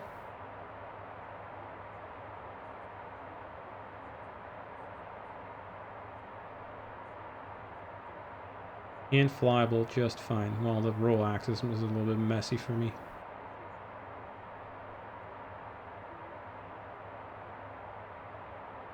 And yeah, you will want to, oh, in this case we are pretty much in trim, so if I let go of it, no big deal. But normally when you take over from the autopilot, even if you use the sync feature here, I go ahead and release the autopilot servos temporarily by pressing the sync button, and I control the airplane manually. You always want to retrim the airplane with normal pitch trim before you give it back to the autopilot.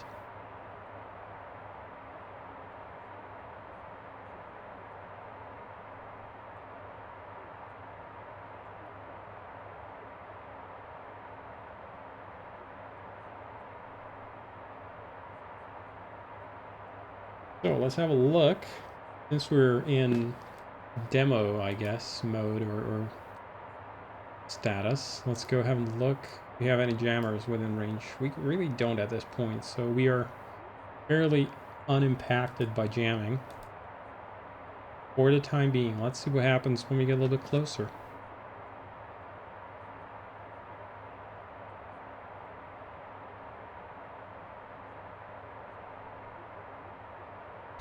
And in fact, what I'm going to do here is I'm going to disable synthetic vision here. Common rookie mistake, I would say. Well, not necessarily rookie mistake, but common thing that a lot of simmers do is they'll leave synthetic vision. There we go, halfback mode. That a lot of simmers will keep the synthetic vision on when they're over water. It doesn't really help you if you have blue over blue. So anywhere 32,000 feet up, terrain isn't a factor. So swap it over to conventional blue on brown, and there you can get a little bit better sense of which way's up. Okay, Mach 7.8 is what I have set for my cruise speed or climb speed here. As soon as it gets to Mach 7.8 here, it will swap over 7.8, and there it is. And we'll get a little bit more climb rate out of the thing.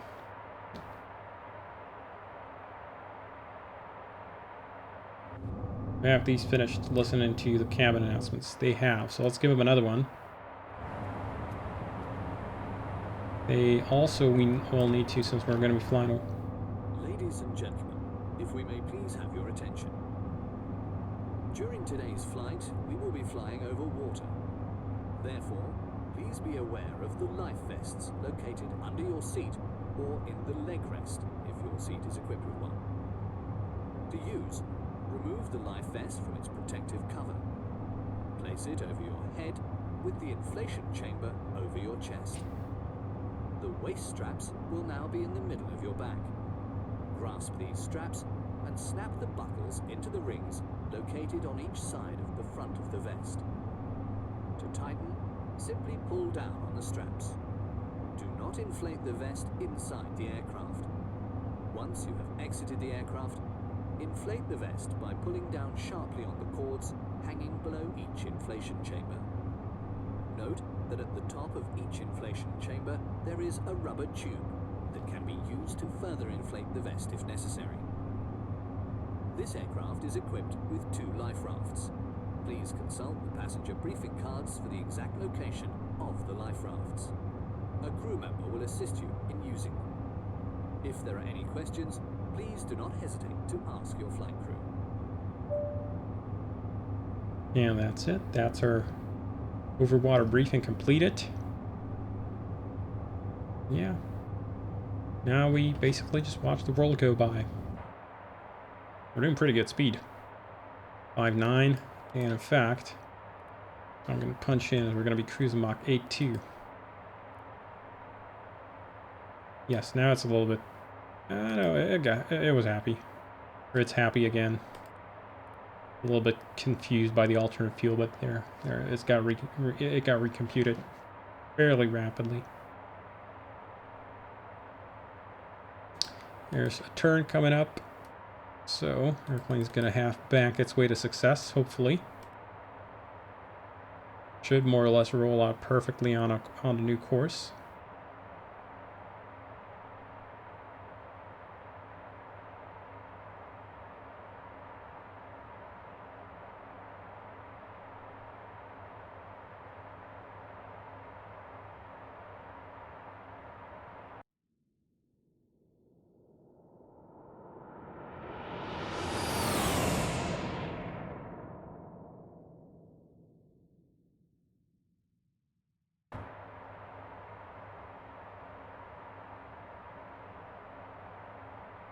We're flying a VOR, there we go.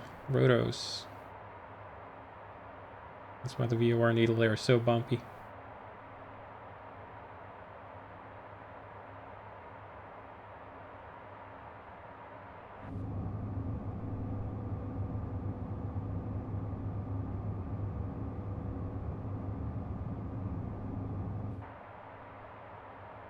And as we come out, let me just check here. There's something happening over there. Maybe. In a little while.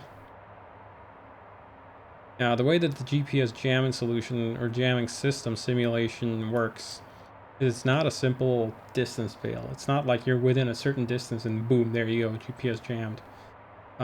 It instead simulates proper radio propagation as usual.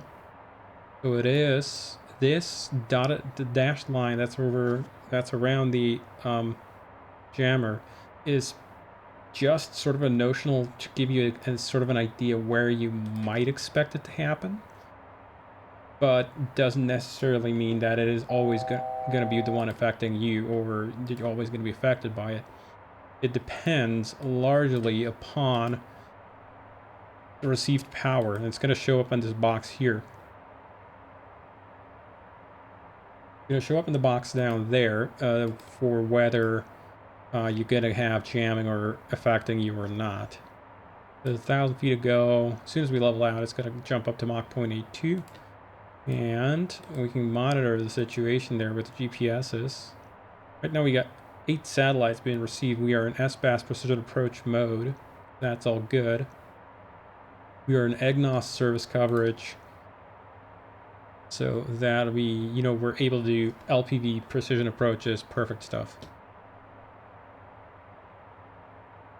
Have a look at our LPV coverage. There we go. Or VPL coverage from EGNOS and EGNOS horizontal protection level. There, all good stuff. Okay, there's level off and accelerating to Mach 0.82. Yeah, it's sort of jumping about a little bit there. That's because it can't quite make up its mind which station might be affecting us for the GPS jamming. And right now, even though it's drawn a line there from that station to us, it's just this just means that the received power from the jammer is super low. Minus 194 dBs is almost nothing. So it's well below any kind of noise level floor of the GPS receiver. So it won't affect it at all. But as we come closer, this is going to start rising up because of the fact that we're going to be unmasking more of the terrain in between, and it does proper radio propagation modeling. So an EIRP is the power for the jammer itself. Different jammers have different power levels. They're not all the same. Slowly accelerating up to your cruise speed. Does anyone have a checklist or a video that shows the FMS you need to check before doing a GPS approach? I don't think there's a specific checklist. What you need to check, normally, the FMS will automatically warn you if there's a problem. First of all, it'll give you a message that says something like, oh, come on. It'll give you a message something like GNSS not available or something like that. It'll also give you, if you have a GPS approach loaded, it'll say APR not available in magenta, in amber down here when you get close. And then when you try and do an approach arming here, it will give you a no APR on there. Yeah, see, something like that. It'll say APR not available. It will warn you if you're trying to do something wrong. For the checks, thing is, on these jammers, you don't really know ahead of time whether you're going to be affected. So if you're not cheating and you're not looking at that study screen. So there's the range check. Yes, there is. TCAS climb. If you don't cheat and look in the page, yes. Yeah, pretty much. So if you go to arrival data here, if I had an approach loaded, I can actually. So what do we want to do? I said we want the RNAV 22. And what's our last point? This is BOSIS. So arrival RNAV 22 via BOSIS. I'm going to link that up. Execute. And if I go, either you can go through here, arrival data, or you can go index arrival data. It also takes you to the same page. You can check the approach modes that you're going to be using. So we are going to be RNAV22. It's going to be approach mode RNP. That means barometric vertical guidance. GP mode is barometric. You can see it on there. And RMP required between the final approach fix and the missed approach point is 0.3. And I'll bring up my charts. Now I should be able to roll down to the chart. Actually, I've already got it pre-selected, but if I had a different one in there, I don't know, like that, and let's go ahead and move back over to RNAV22. It should be. You know, which chart did you want to show me?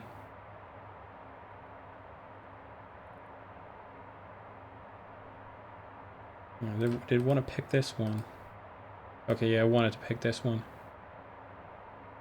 Should we go via BOSIS or should we go via different something?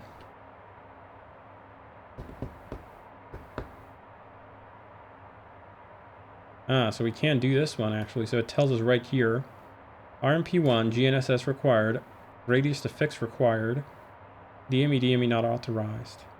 So here we would know that this approach is, well, RNP to ILSP. Hang on, what did I select on there? That's an interesting approach.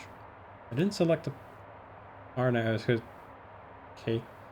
Right, it's probably labeled, the chart is probably labeled differently in Navigraph. It thinks that this is the appropriate chart for my approach. That's why it's giving me the magenta display on there, but it's actually, I'm going to be flying this one. There we go. And for that, there is no requirement for GNSS. We should be okay on there. And we would check that our final approach angle, 275, matches. It is 275 for the final descent angle. Threshold elevation is, airport is 11 feet, threshold is 7 feet. Close enough. Threshold clearing height of 51 feet.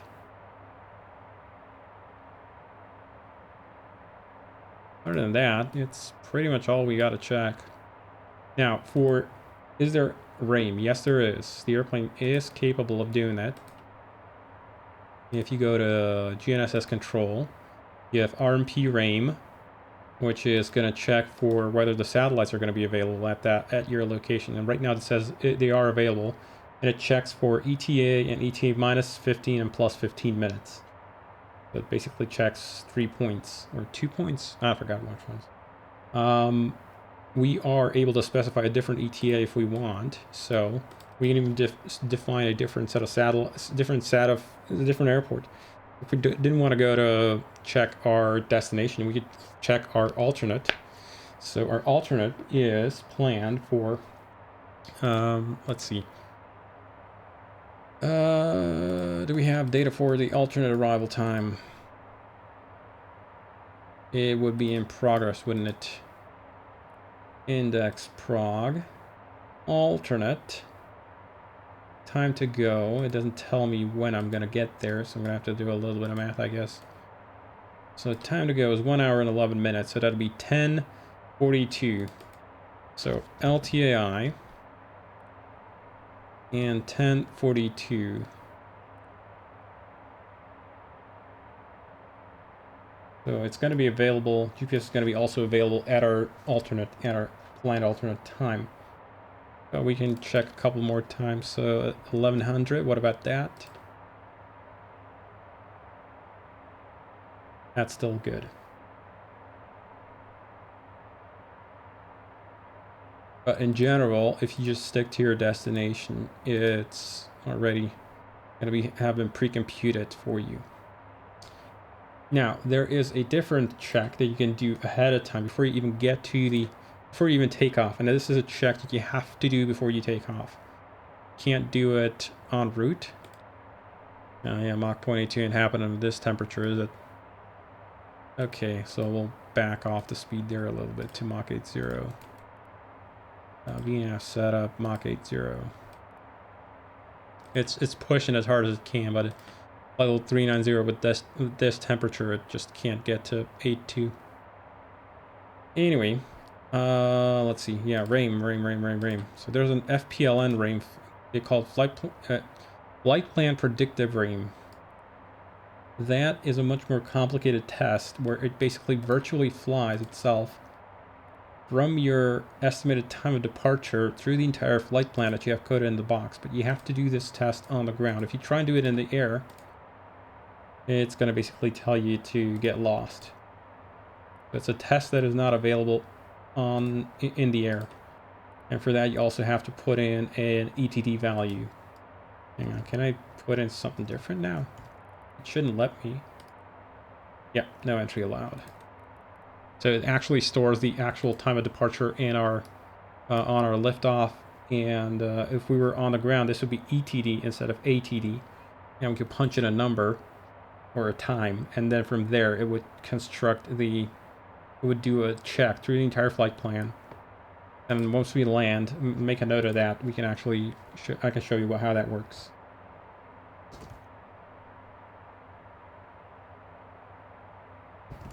Demonstrate how FPL and peering works.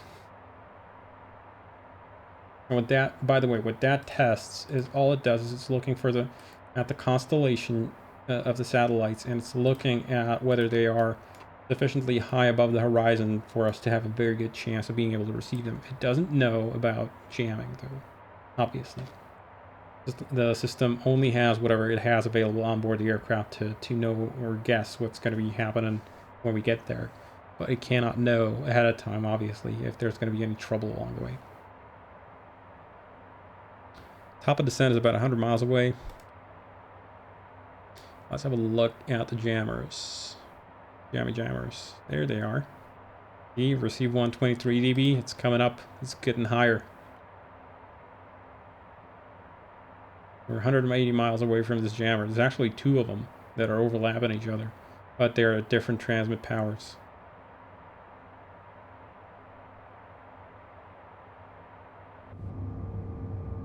This guy only sees water.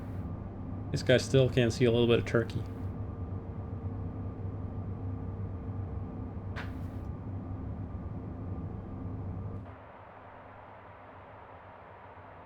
So, 90 miles to go to top of drop. We can check that. The distance to your top of descent normally is displayed on here. That's another improvement, but I haven't mentioned. The changelog is humongous. But to check our current distance to the top of descent, we can just go like this. Because it doesn't display it anywhere else unless you're within about 50 miles of the top of descent. Obviously, this is a short flight, so it doesn't matter all that much. But if we were on a long flight, that could be a concern.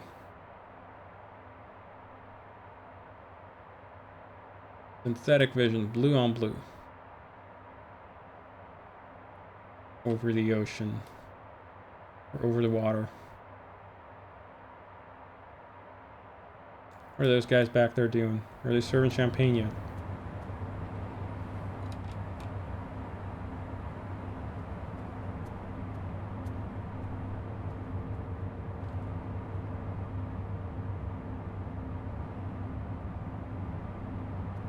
Yeah, the cockpit's pretty loud.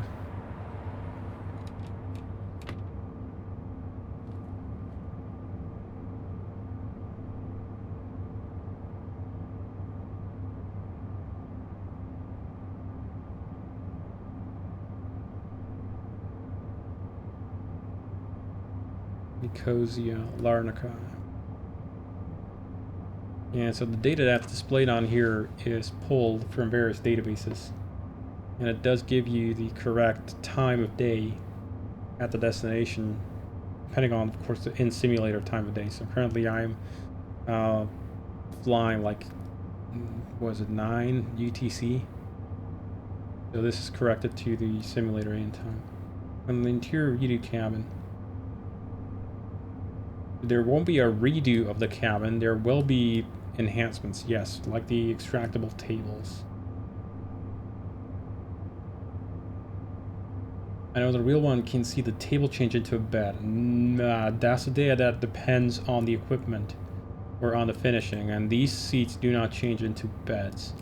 I mean, they do fold down pretty low, but the bed part would be on here. You'd have to, I think that you remove these partitions, push out the seat cushions, and then you can fold the backs down, and you get sort of a mini bed, I guess. But no, the tables do not change into beds. You can't take that kind of a load.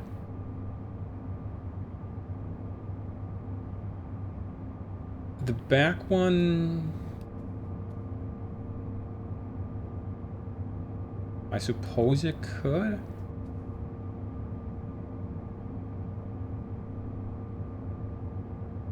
I've honestly never checked. It could be. I know that it compacts down, so this is like a telescoping thing where it compresses down. I suppose it could.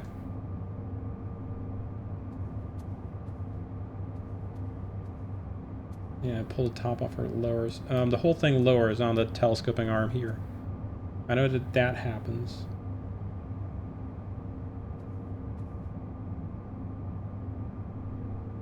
Anyway, I don't think we're going to be modeling the bed, though. We'll be doing the tables, but not sure about the bed. We'll think about it.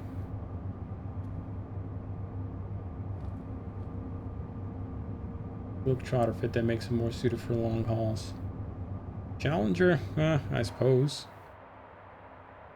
Could be something for some people, but for that, I would imagine you probably want to be flying a different type of aircraft. And getting some turbulence up here. Let's go ahead and engage turbo mode. Maybe desensitize it just a smidge.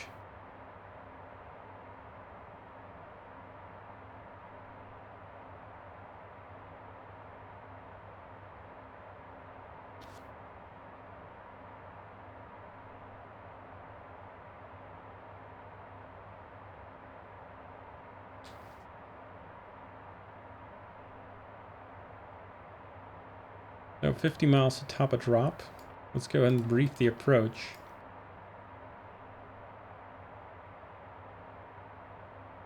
In fact, are we going to be coming in anywhere near where we could?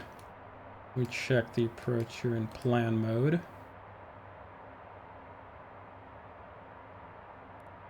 Have the advance. Previous. LCA. Yeah, Boses ain't gonna work for us, but Otessa would. RNAF 22 via Otessa. And we'll go ahead and grab Otessa, place it on top of Otessa. There, that looks a lot more reasonable. Probably pushed our top of descent closer as well. Yep, a lot closer. So let's have a quick review of the approach.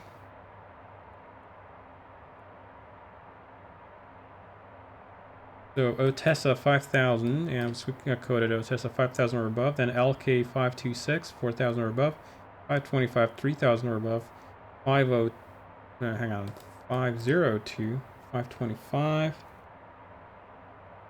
Oh, it goes straight to 502 for the left turn, and okay, 525, 502. And yeah, we hang a lefty there, 1500 or above, max 210, LK 501, 1500 exactly. Then the runway, and then for the mist, it's probably yelling at me to lower the pre-selector. No, not yet. Well, we are just about a minute away from top of drop. I've got to keep an eye on that. For the mist, it is straight ahead to LK 600, left turn to Boses 2000 and hold. There's 2000 on there, but the chart, oh, that's the initial, right? For missed approach 2000, max 210, 2000 missed approach. Yep. And that climb straight ahead to LK 600 and left turn to direct Boses. In case of GPS failure, follow VOR DME 22 missed approach procedure. We don't have displayed on here, so we're gonna go ahead and go to approach charts and VOR 22. So where is VOR 22? Yep. Top of descent. I'll pre-selector down and start down to the descent. Select like flight level 190 for the time being. There we go. And I'm gonna select up VOR ILS 22. Which one of these would apply to the VOR missed approach? Probably all of them gonna be the same. So let's just look at the X-ray one. 3 DME Larnaca, hang a lefty to Boses, which is Larnaca 154 radial distance of, what do you even define a distance to else to Boses? How would I know I'm there? Well, that's a very unhelpful definition. Boses via climbing, climbing left. Yeah, contact ATC max 210. Well, that's a very general definition of where the Boses point is. They give you radial but no distance. Well, that's wonderful. They give a definition somewhere else? No. course not. Why would they? That'd be way too useful. So, Bosis, Larnaca, 154 radial. And of course they don't hear either. Great stuff. So I'm going to have to use my FMS to measure that. Wonderful. Okay. MFD advance. Center on LCA. On Larnaca. 16 miles. Why did you pull that? Where did you see that? Ah, there it is. Yeah, okay. E60. Was it in the other chart? Did I miss that?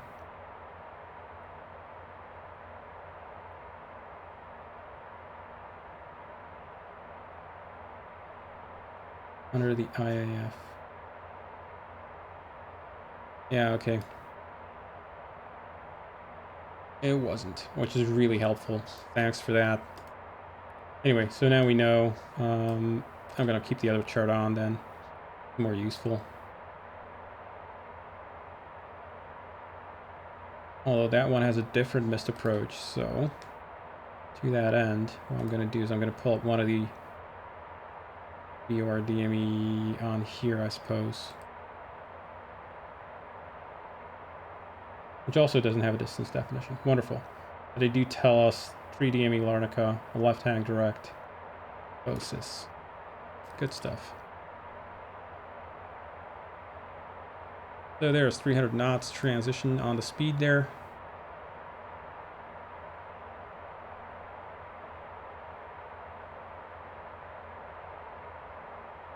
Now let's have a look at what our GPS situation there is looking like.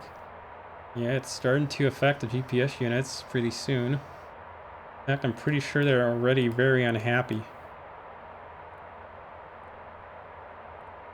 Status, we're down to 4 satellites, altitude 8ing. And that means we are off of GPS guidance. Look at this, EPU 0.05. And once we enter the approach mode, it's going to start screaming GPS not available. Which is fine as long as we know about it. And I think if it doesn't have an update within terminal area 60 seconds or something like that, it's going to also yell.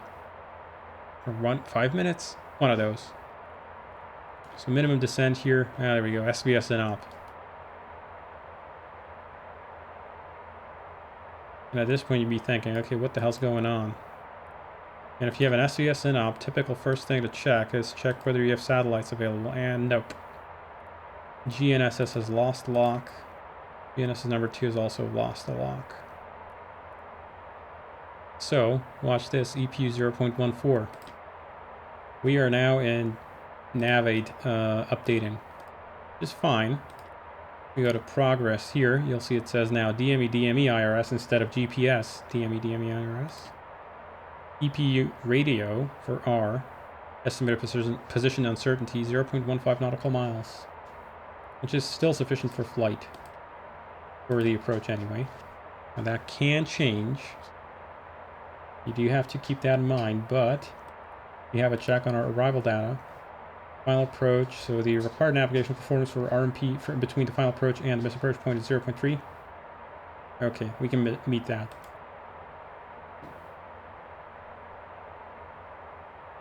Now 0.2, trending up. Let's see, if we can't do the procedure, we might have to convert to navigation like a VOR approach or an ILS or something like that. I don't need that. I don't need that. Actually, I kind of sort of do need that. Just check the speeds here and do the descent checks as well. Actually, what I want to do is I want to pick up weather for the arrival airport because we're barreling in real fast. LCLK. Descent checklist. Shoulder harness. Is secure. Passenger signs. In fact, let's open up the cabin here for the approach. And let's get them all to extinguish their cigars.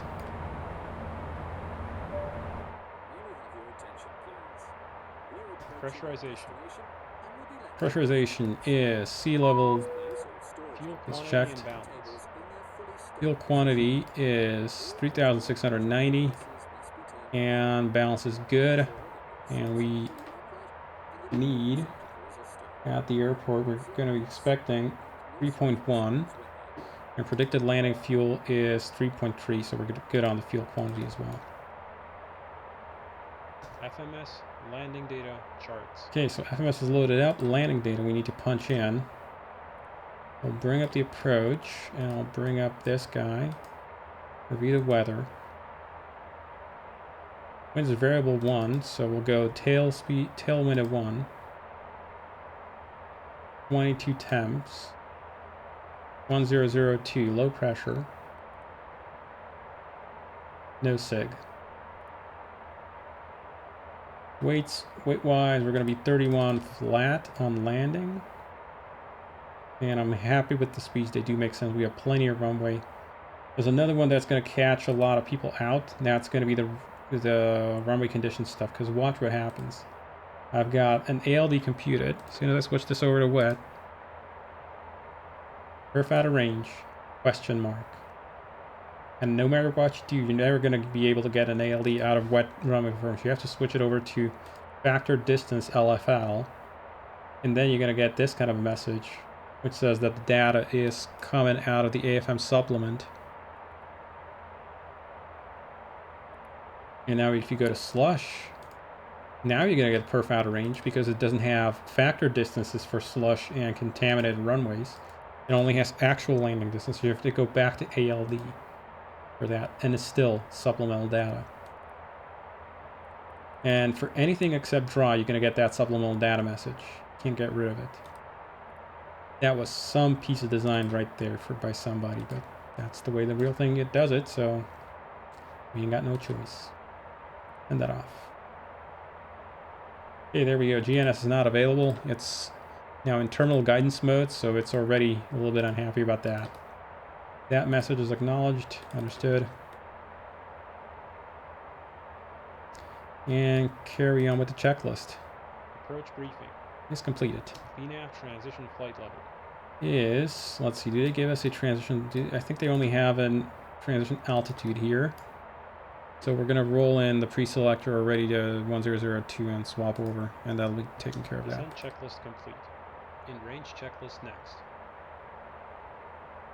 There we go. So the FMSs are going to, EPU 0.59. We might get lower as we get closer to the airport because it's going to swap over to guidance. There we go, EPU 0.17. It's going to try and keep the BOR navigation that we're going to be flying on for terminal arrival. It's not going to swap over to DME guidance. But that's a thing we got to consider now. Arrival data, we need 0.3, and we are currently at 0.16. Have to keep an eye on that.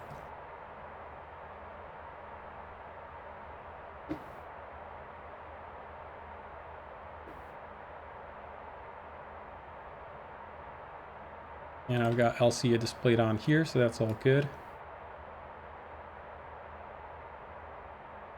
Autopilot is starting to slow down. We need a little bit of help there because we had a massive tailwind there, so it's having a little bit of trouble slowing down. A bit over energy.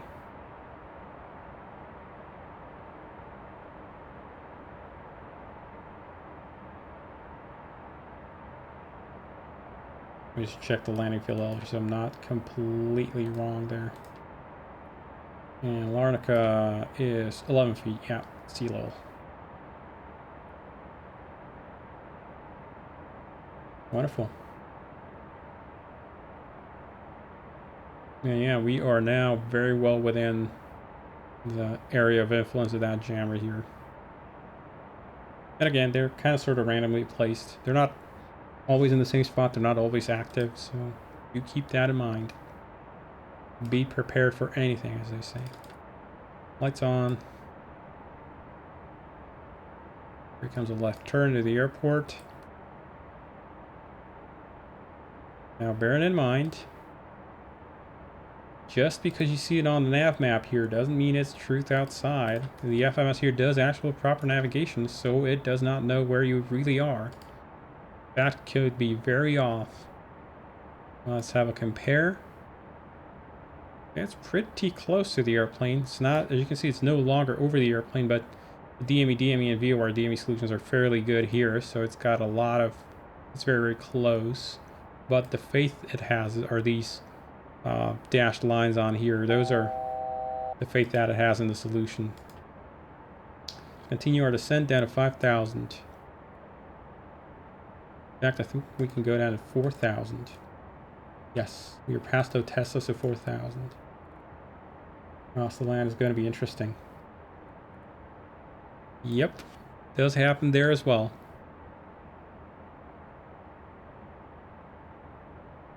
And speed brakes in. For the turn here, I'm going to slow down even more. I'm not going to go full 250 on there. So I'm going to go and pull the speed back to like 210.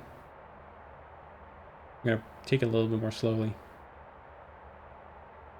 Theoretically, perfectly doable at 250. I've already done it, but just to be sure. By the way, also over 180-degree turn on an arc. So that's a little bit of extra spicy right there. But it's not the extreme that they had at BARO. There's like 270, 280 degrees of turn in an arc. That one was interesting. Okay, coming over the top there, just over the VOR, which is to our right. You can see it, the EPU actually went up even though we're right now over the VOR. The reason is that the FMS will stop using the VOR data for a little bit when it's very close to being overhead. It does estimate the slant angle to the station. And when it's very, very tight or very close to the limits, it's going to disregard the VOR data.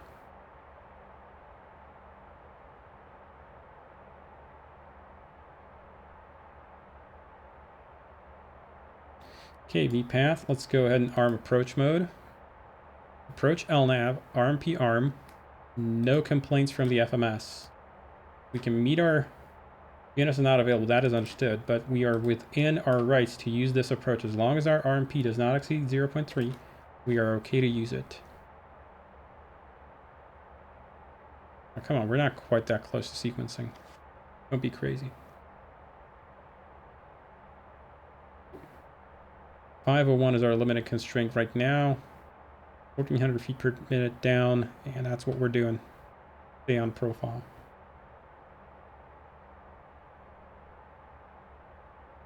$230.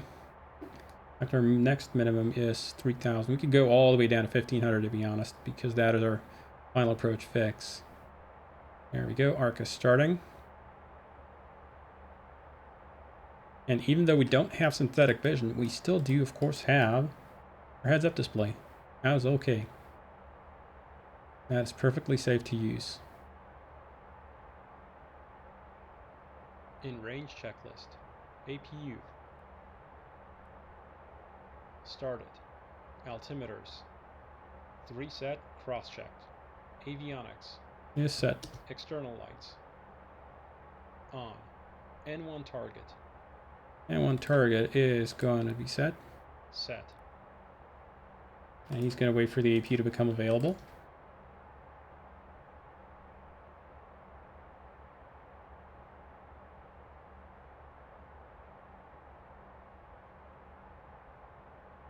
Off the new minimum altitude selector. Ah, right. Yeah, I didn't select my minimums there. It's kind of a naughty boy there. So our minimums are Cat C, 320 feet. Now here, watch this, what you can do on a Collins, which is a bit of a weird thing. Now, as soon as you roll the pre-selector here, it automatically checks the box. That's a new thing. But watch what you can do with the altitude pre-selector. 320. Yes, it will snap to your barometric minimums. You can go below if you want to. It will stop at your bare minimums if you want it. That is usually used for non-precision approaches. Although in my case, I'm going to set it to 1500 because that's my final approach fix.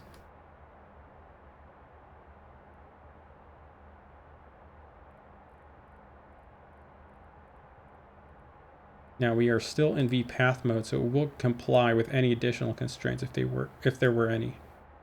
I have an approach LNAV. As soon as we get within 5 miles of the final approach fix, which is LK501, right there, basically as soon as we sequence through LK502, it's going to swap over into final approach mode. Or into VGP, basically. And at that point, we'll not stop at the pre-selector anymore. This approaches to 2000. 2000, yeah. 3 miles off of LCA, VOR, DME, then left turn, direct BOSIS. Yeah, so it's used for non-precision approaches. You can set, if you're going to be flying on either raw data, or, yeah, raw data really. If you're going to be flying on FMS overlay, then VPath automatically takes care of stopping at the minimum for you. But if you weren't using that, then you would have to do it that way. There we go. Banana is right over LK501, which is APU good. PAX transition. And right lined up with the VOR. There we go. VGP mode Rail is active. completed. RNP APU active. generator. Now, if we lose the EPU here over the 0.3 threshold, we have to go around. And what's he asking about? The last one was gas is checked. Range checklist complete. Before landing, checklist next. Okie doke. Start slowing down here. Flaps 20. And 2000 set for the mist. In fact, I'm in a little bit fast. I'm very fast. Might be a missed approach.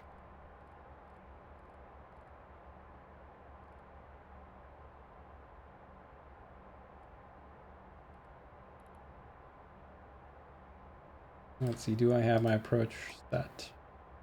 Yeah, 124-ish would be like 125. 1,000. Gear. Yep, that's the gear horn.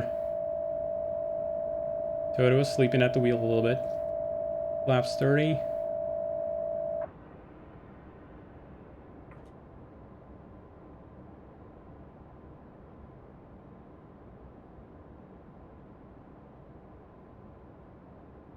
And we haven't even started on the approach check, on the before landing checks, so I'm going to call this missed approach here. So missed approach, initiate. Set go around thrust. Flaps 20. Go around thrust set. Positive rate. Gear up. Brief GP. Flaps 20 indicated. Brief synthetic vision recovery.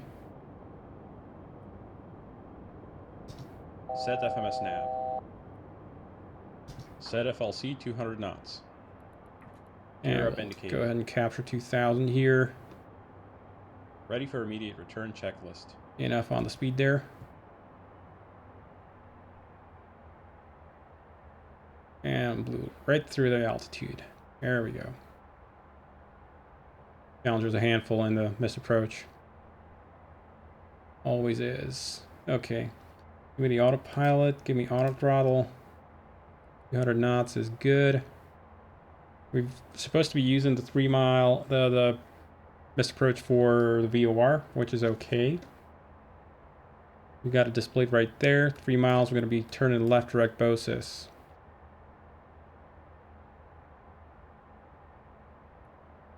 I'm just going to cross check that our navigation does what I expect it to. At 3 miles, we should be starting to turn.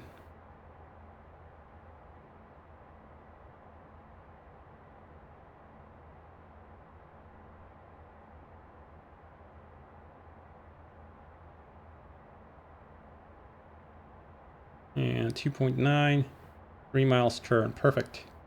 So navigation is working as expected. Speed 210 is the minimum, is the hold speed there. In fact, I'm going to check one thing. It's probably got the FAA targets in there. There we go, 230. Actually 210, but who cares? Horn of shame indeed.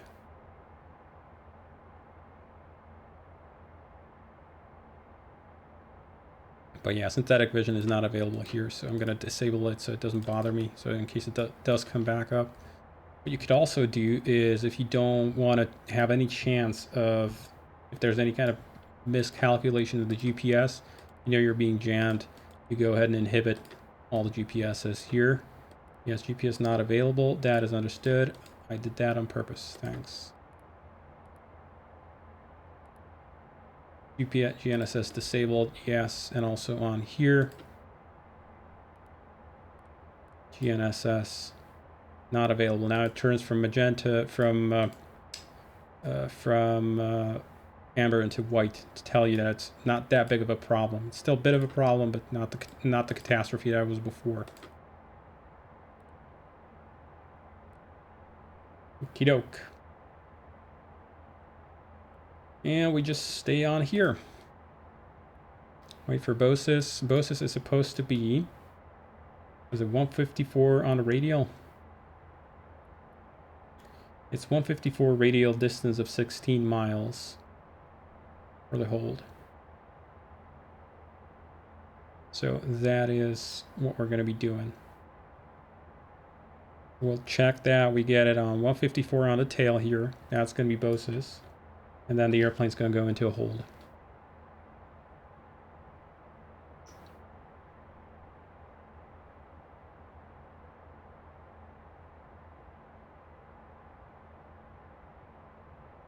So, shall we refly the approach from BOSIS, or shall we do a different kind of approach?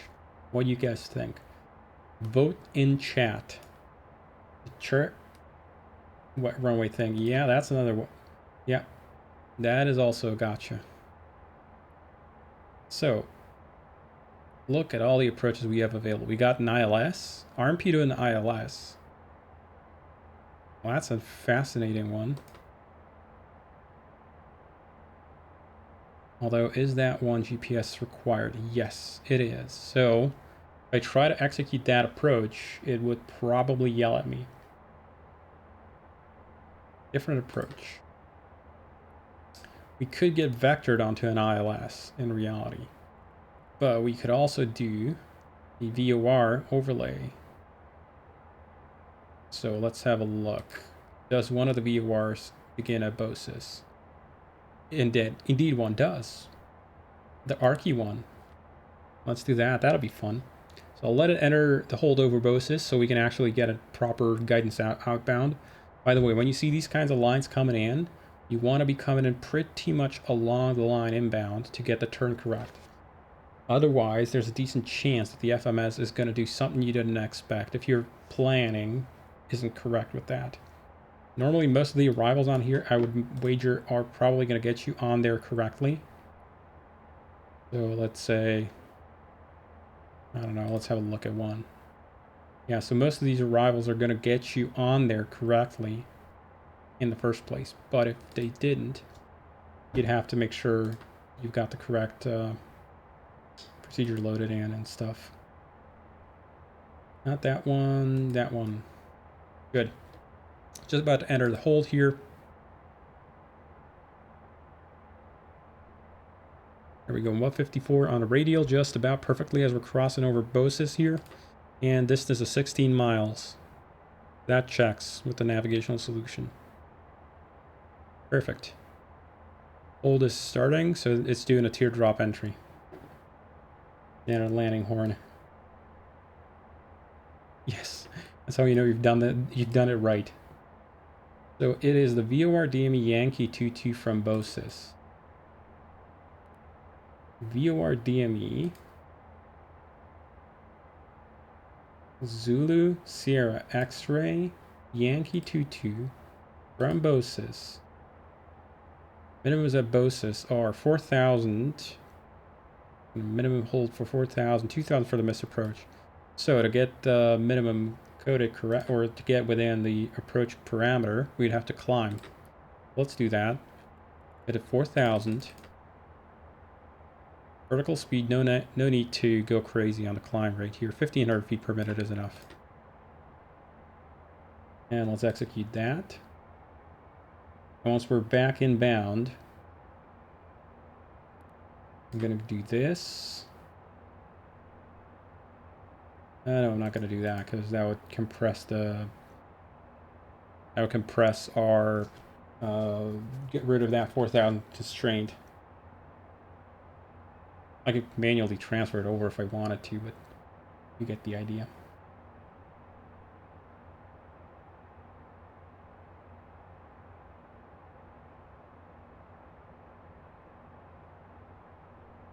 That's a little bit unhappy about our fuel at the alternate. That is primarily because we've got a fairly conservative reserve here. I've got it set to 30 minutes or something like that in SimBrief, so I'm going to lower the reserve value so it doesn't yell quite as much. There we go, turn back on the hold.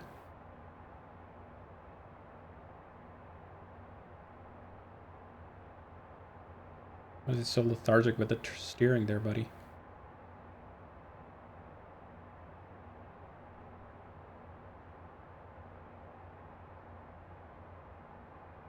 Oh, I pulled one of the handles? No, I haven't. Huh. Anyway, we'll go ahead and go exit the hold, execute, and then what we're actually going to do is we're going to go direct. Direct BOSIS. It's already along the missed approach anyway. Let's do that. It should now have recomputed the landing fuel. Perf init 1700 at the alternate. So this approach is going to have to be it. I can't mess this one up. Otherwise, we're going to have to divert or commit to our destination. One of those. Do we have georeferencing on the chart here? And does that work with no GPS signal? Perhaps not.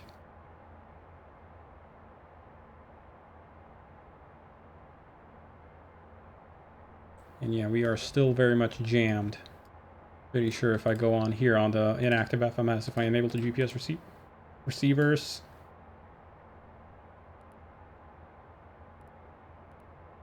How about that GPS? Is it? Nah, it's kaput. Yep.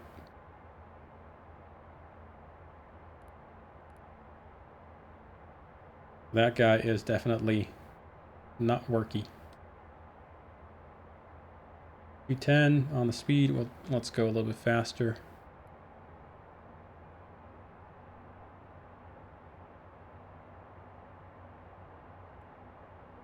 Do we have any speed constraints on here? We do not. Gotta remember to slow down in time. So we still got the EPU going. Let's do the immediate return checklist. Immediate return checklist. Pressurization. Set. Altimeters. Set, cross-checked. Thrust reversers. Armed. Landing data. Let's see, landing data is still the same. It's gotta be same runway. Tailwind is still 1 plus 22 degrees. Weight we could actually reduce since we're gonna be lighter, but I'm gonna keep the same weights. If anything, that's gonna give us better stall margin. Approach briefing. VOR DME this time. We've got the primary nav displayed on here. So Larnaca, 18 miles out, 16 miles will be to BOSIS there. And so we'll fly this in LNAV overlay, and I'm going to be using the VOR needle here to cross check. Every time I hear it is jammed. Looking at the Spaceballs. Yeah, exactly. They jam in our radar. Raspberry. There's only one man in the entire galaxy that will give me the raspberry. Lone Star. And crash the camera in his face.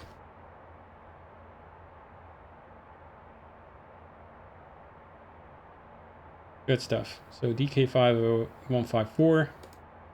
And there's a left intercept. That's a distance of 11 miles. From Larnaca. We're going to be then hanging to the left. Or hanging to the right, actually. 3,000 or below. Or 3,000 or above. Then it's when we cross the 119 radial, it's 1,500 or above. That's CD22 probably right there. That's D119I. Sorry, that's 3,000 up to there. CD22 is 1,500 or above. And from there is a 2.75 final descent. We're going to new minimums because this is a different type of approach. We've got VFR weather, so the minimums are no issue. Ready landing, 370 feet. So there's a left turn starting. 370. This lethargic steering is a little bit concerning. Am I pushing on my pedals? No, I'm not.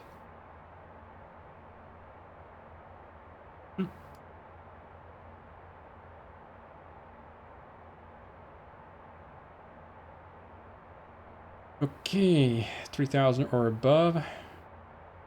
We'll use LNAV. We'll use VNAV for that. Let's see, VNAV should give us a top of descent point on here, and indeed it I think does right there. I think I see it in there. Yeah, there it is. Top of descent point. Good stuff. So VNAV is going to take care of it for us as well. It will, in fact, on a straight-in approach, it will give us glide path as well. So we should be able to push approach arm. We should be able to do that right now. See, no APR message on there. You can go ahead and check in arrival data. That is a VOR type approach. No glide path indicated, but it's going to be essentially just barometric VNAV, 2.75 angle. LNAV PID. I think it's a little bit too desensitized from the fact that I've lost GPS. I need to check what it's doing there. Not sure I'm going to hold the release for that though. This is such a corner case, and nobody got to check that, or nobody. It's really just kind of for my satisfaction here to fly this thing like a madman with GPS. Although, I mean, the GPS jam conditions might apply to other people. But y'all get to enjoy that a little bit.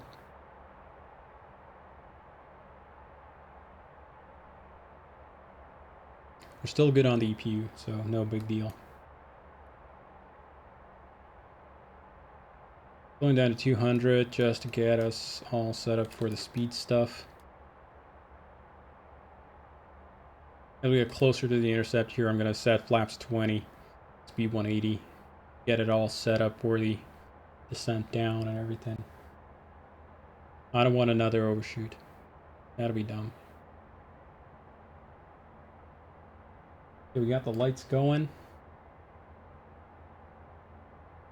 Plenty of runway distance. Did we finish approach computation there? Sure. I'll finish up the checklist. So landing first briefing is completed. Fuel quantity and balance. Fuel quantity is good, balance is good. CAS. Is checked. Immediate return checklist complete. Before landing checklist next. There we go, it's ready to start down. So let's set in 1500, which is our final approach fix altitude. Okay, message. So path is armed. Now explaining the reason for the go around to the passengers will be a little bit of a challenge. We totally didn't mess up the approach config or anything like that. No. It was the horrible weather. Clearly, you can see that the runway was just not in sight. There we go. There was 5 seconds to top of descent when you got that beep beep. And there we go. Down we go. And so speed 180, flaps 20.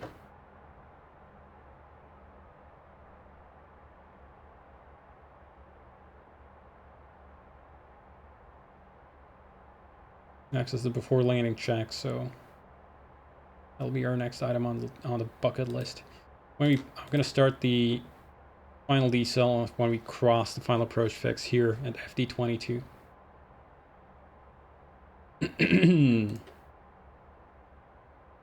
Burn is coming up. Speed 160, in fact. Get that going.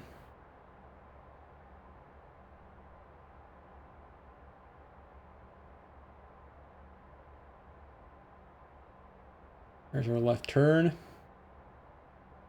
And we got a cross check with the approach chart here. Final approach course is 219 on the VOR.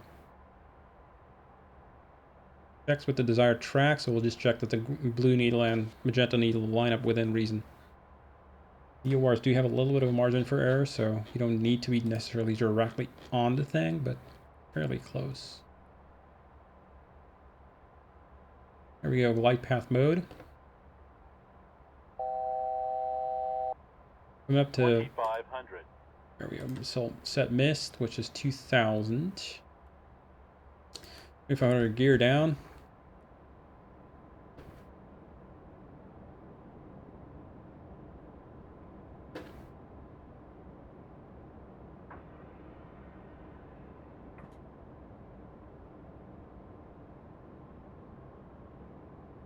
Sightseeing tour of the water.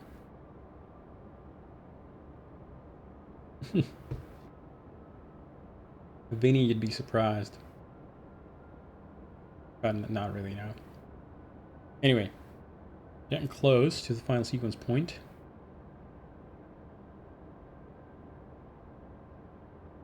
Okay, there we go. 1500 feet over FD22. There it is. So, final courses are aligned, flaps 30. Before landing checklist. Landing gear lever. Down indicating. No steer. Arm centered clear. Anti-skid. And flaps 45, please. Hardened tested. Passenger signs. On. Wing cowl anti-ice.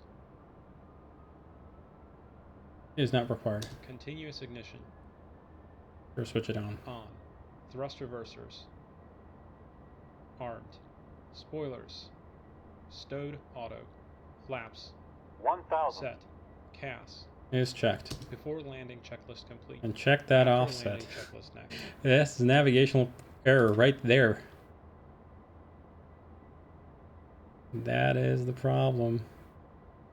Well, it's actually driving at the VOR, so that's also the other problem. It's actually trying to aim at the VOR station instead of the runway. That is understandable. So let's go ahead and kill that.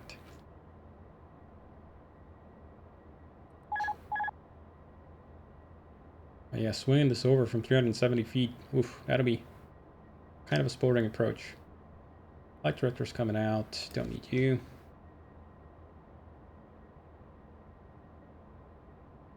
Now we don't need that. INS nav 500. radios. 500 is checked. Approaching minimum. Overshot a little bit.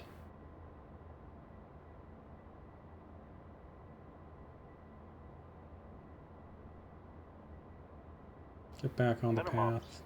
Continue.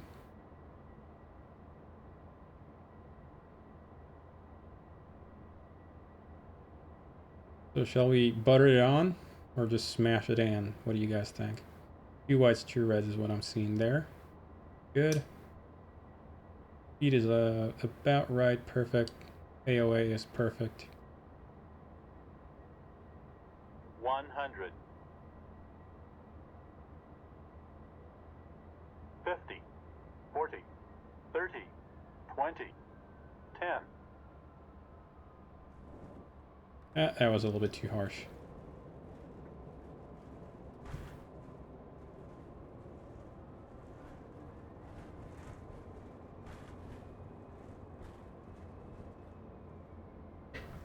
Don't we make that exit? Yeah, we shall.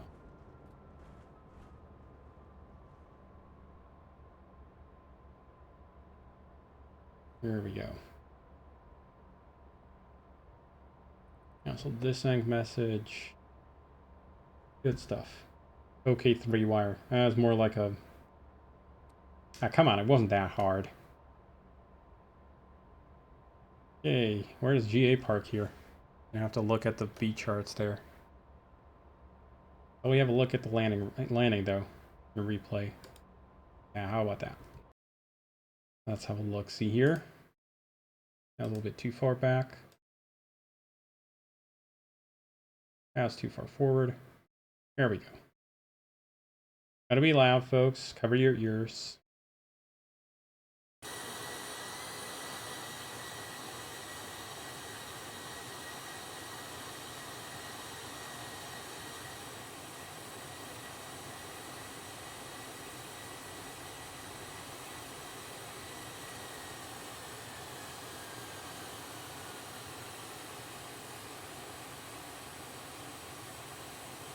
That was okay, wasn't it?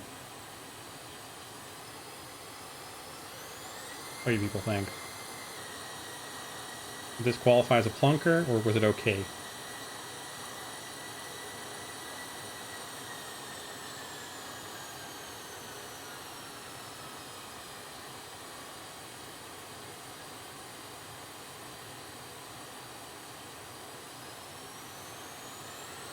Liveries will need updates for a few panels that have changed. Primarily the ADG part here, and there's a flipping. We flipped one of the panels on the door. That could have been better. But let's check. Yeah, there was a center line there somewhere. Center line performance was a little bit crap.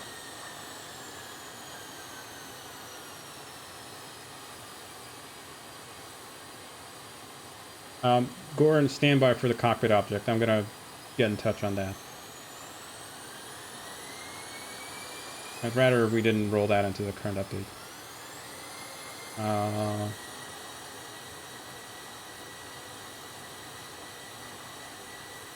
There's another fix for the pedal that actually does need to go in, but the cockpit object can wait. Now, where's the aiming point? I missed the aiming point, didn't I? Yeah, I did. Yeah, I kind of did. Yeah, that was the aiming point A, and it was comfortably in the touchdown zone, so that was okay. But it could have been better on the softness.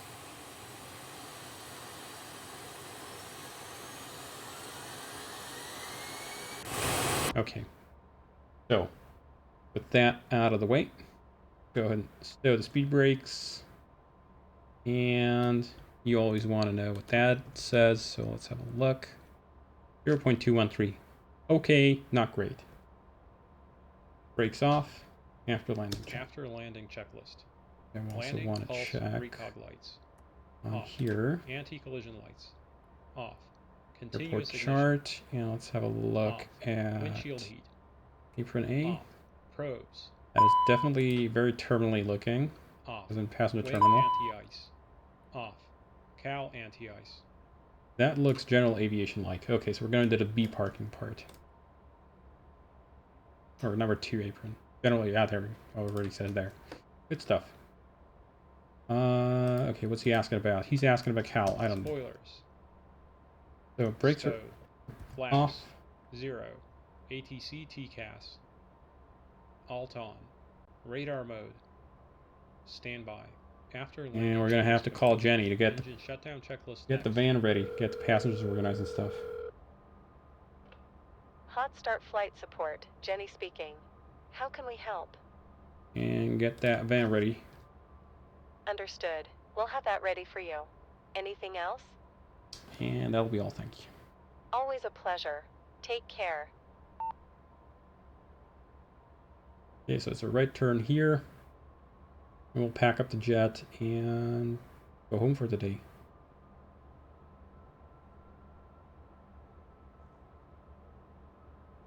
Have a, I don't know.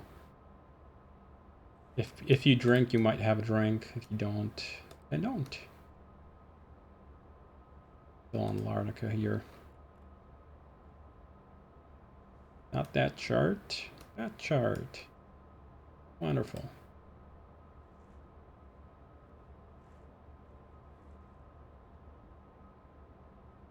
Although, as you can see, it thinks that we're steering off the line here because of navigational precision. Have a look at where the FMC thinks that we are. Yep, it thinks that we're way off to the right.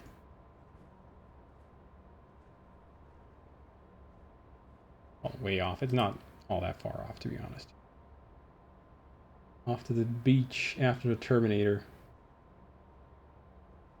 Sure.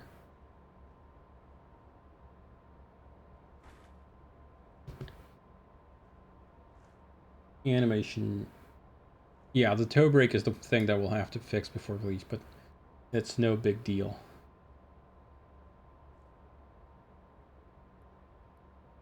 Wrong knob. There, so it'll be turn in here. Hang on, we want to go Charlie Uniform. Charlie Tango, Charlie Uniform is the next one. Away heads-up display. I need to see where I'm going.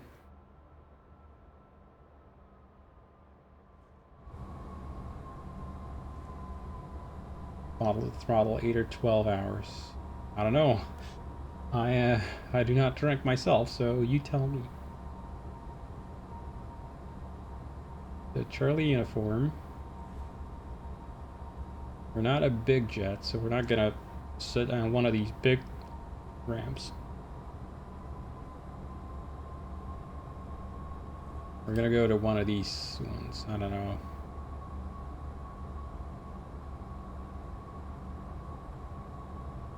Do we park over there or over there? Are we important enough? We are in premium parking.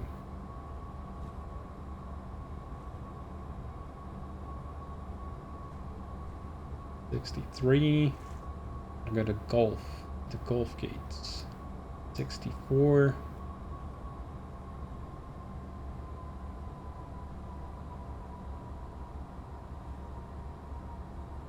We would have to take one of the bigger ones here because these are like Cessna size. Yeah, they're Cessna size, so we definitely need one of the big boys.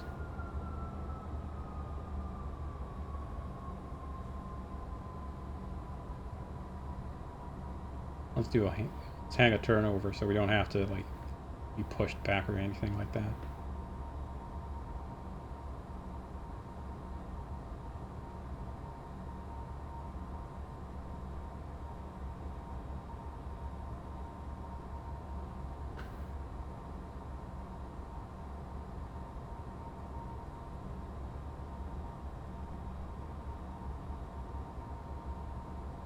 Close enough. I shall declare this business of mine actually not that bad. For a complete eyeball. Okay, parking brake is set. Shutdown checks. Engine shutdown checklist. Taxi lights. Off. Parking brake. Set. Reverse thrust. Stowed. Generators 1 and 2. So we have APU available. So AC power APU is available. Generator 1 and generator 2. Engine 2 shut down. Fuel boost pumps. On. Fuel system. Look for right low pressure. There it is. Engine 1 shut down.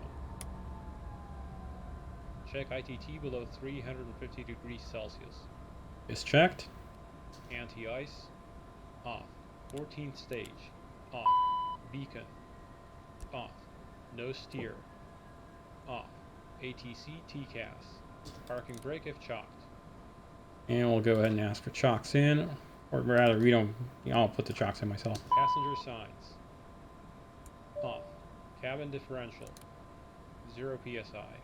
Engine shutdown checklist complete. There we go. Securing checklist. Everything next. done. Now then, everybody enjoy your flight, including the mist. Was spicy, wasn't it? So let's go ahead and go home.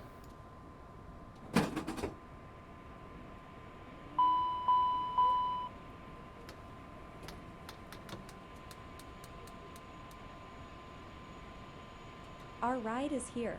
Thank you, Captain. Always such a pleasure flying with you. Great fun, eh? Have a nice rest of your day. Wonderful. So everybody take care, take it easy, enjoy the beach. And as soon as they're off the airplane,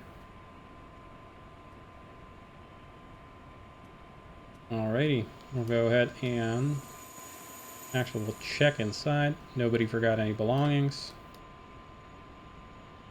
Close the blinds. Signify there's nobody on board. Also, the curious people don't start like plane spotters don't start taking photos of our interior, our coveted special interior. They're gonna steal its spirit through their photography evil machines. Good stuff. No trash left.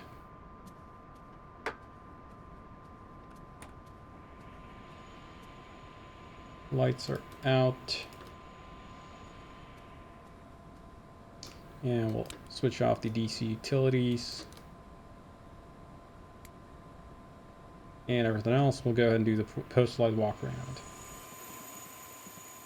But what I'll do is I'll run the timer here just so we know how much time has elapsed since we shut down the engines, and add 2 minutes to that. Wonderful. So I'm going to go ahead and throw the chocks on and pin the gear. Is the toilet working? Yes, exactly. Or not working. Chocks on.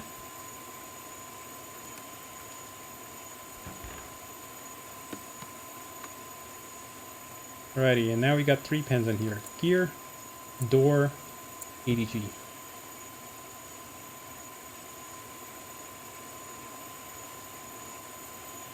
And airplane looks good so far. Shock.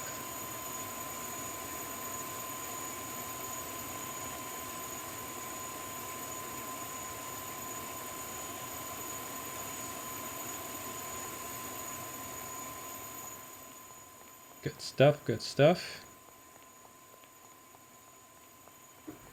And I'll do one more thing. Door. I'll shut down the airplane Nose and do door. everything ready, do everything Nose correctly. door. And I'll save a little test state here for myself. I'll reload that for messing about. We'll do the proper shutdown, and then I'll show you the ADG, since you know you've spent the time to wait until the end of the stream. So we'll go in here and do the oil service. Oil service, buddy. How are you doing? Unit is booted up. Do a lamp test. Right hand engine is full. Do another lamp test. Yeah, left engine needs oil. Run the oil pump to the left. Half a quart is about what it took. Good stuff. Left engine oil is replenished. Alrighty. And thanks for the follow, ZBWTB. And we'll do the shutdown, the secure and check. Secure and checklist. Emergency lights. Are off. AC DC utility switch. Is pushed. Headsets. Are off. Thrust reversers. Off. Chocks. Installed. Parking brake. Released. Hydraulic pumps. Hydraulic pumps. Bring up the hydraulic synoptic. Off, off, off, and off. Nav lights. Logo light. Nav and logo off. APU generator. And so after that, I'm going to have to do the checklist myself. So, easy peasy. Off. Start, stop. Tax. Valve and isolation. Wait for the APU to definitely be shutting down. Yeah, it's good. EGT rising as normal when the engine is shutting down there. So, power fuel. And we should normally wait for the indications to go away, but we'll go ahead and kill it now. Everything is off in the cockpit.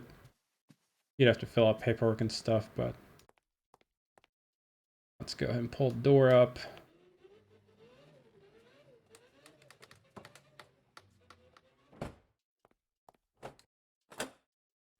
And also put the covers on so that she can go to bed nice and easy. And everything ready to go. That, and that. Sweet. Doors are pinned. ADGs are pinned. ADG is pinned. All looking good. So I'm going to save this state for myself here so I can return to it. LK shutdown. And let's go ahead and reload our mess around state. Do a quick little mess around with the airplane. Just for funsies. Gonna reload the state. Gonna jump out of the FBO and into the airplane. Gonna unpin the gear.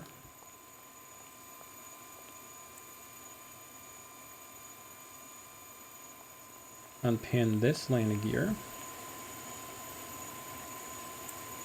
That guy, and that guy.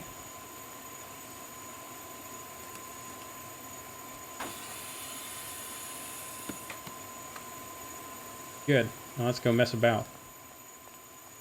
Let's do a quick test here with the ADG.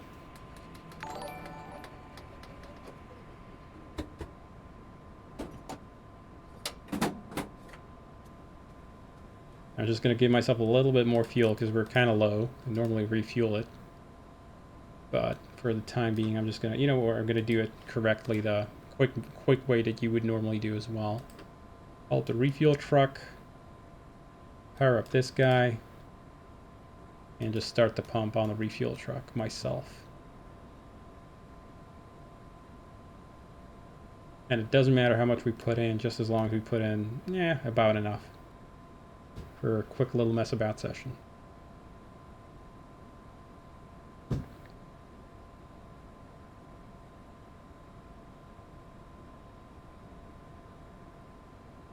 So that'd be about 200 kilos, 500 pounds, 600 pounds.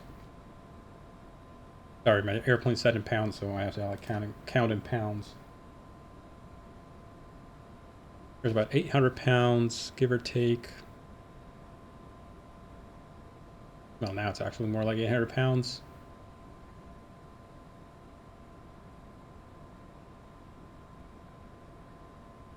In fact, let me show you how the preset system works. I can set in how much fuel I want. Like 250, enter, start, and it'll automatically fill up 250 liters or however many, depending on the units that there are used at the airport.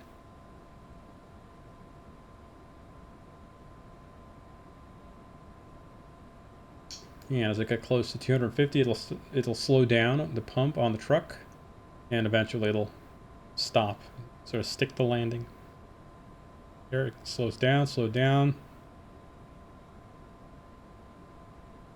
Pump is stopped, and there we go. Good, refueled. Let's go. Do a before start check. Here, we'll go ahead and restart all check. Compartment engine start checklist. Doors closed. Parking brake and pressure checked and set. Fuel quantity and balance. It is good. Beacon on. Fuel boost pumps on. Ignition It is armed. armed. Engine 2 start. Alrighty, turn it over. And we need to wait until less than 120 on the ITT, so I'm gonna have to motor the thing for a little bit. We got plenty of turn already, over 20 and one turn in, just wait for the ITT.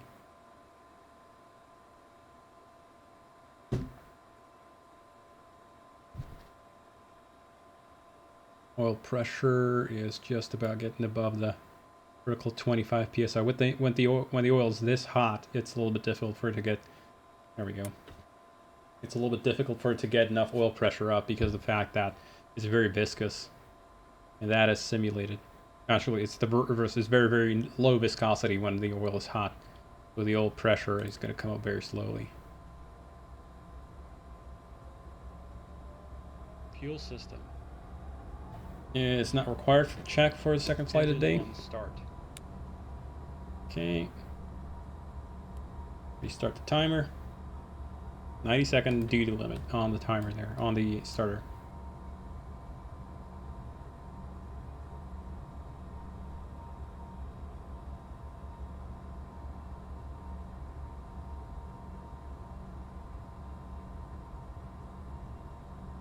Hey, Richard Peak, welcome. And there's 120. Oh, fuel's coming in.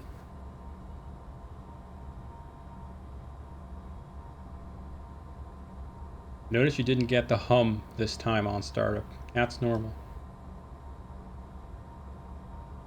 Yeah, I've gotten used to Engine it. start checklist complete. There we go.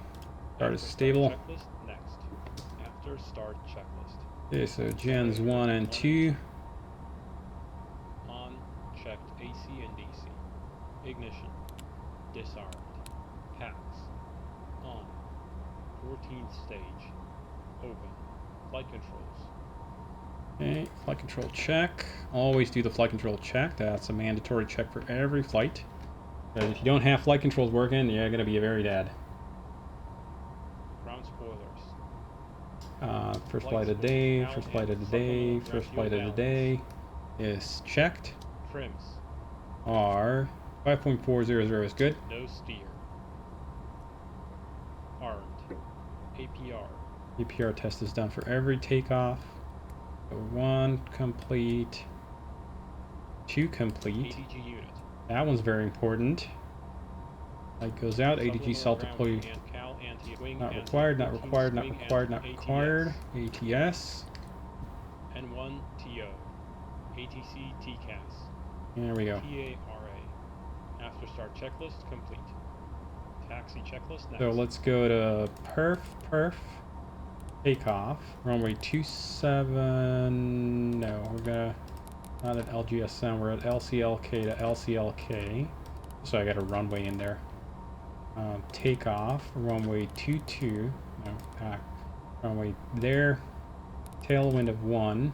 That goes in there. And plus 22 degrees. 1002 on the meter. Values are computed. There we go. Let's go. Brakes off.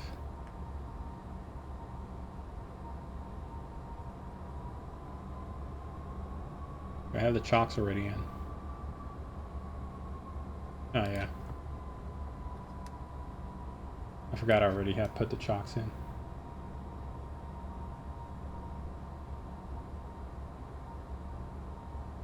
Oh, I got the chocks out, buddy. Cool.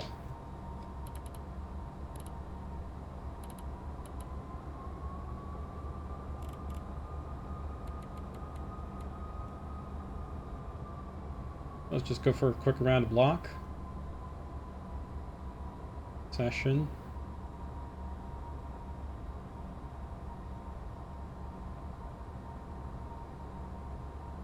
And let's program in a spicy failure.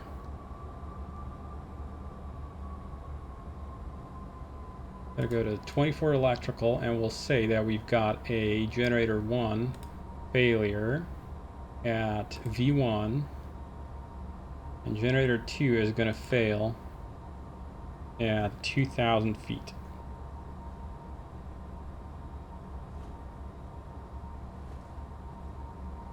At 3,000 feet in the box.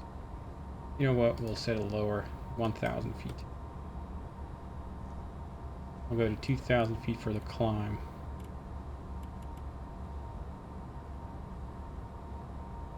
Okay. Left turn here.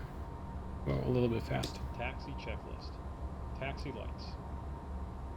On. Wing and cowl anti-ice. Birds, no damage in there. Sure.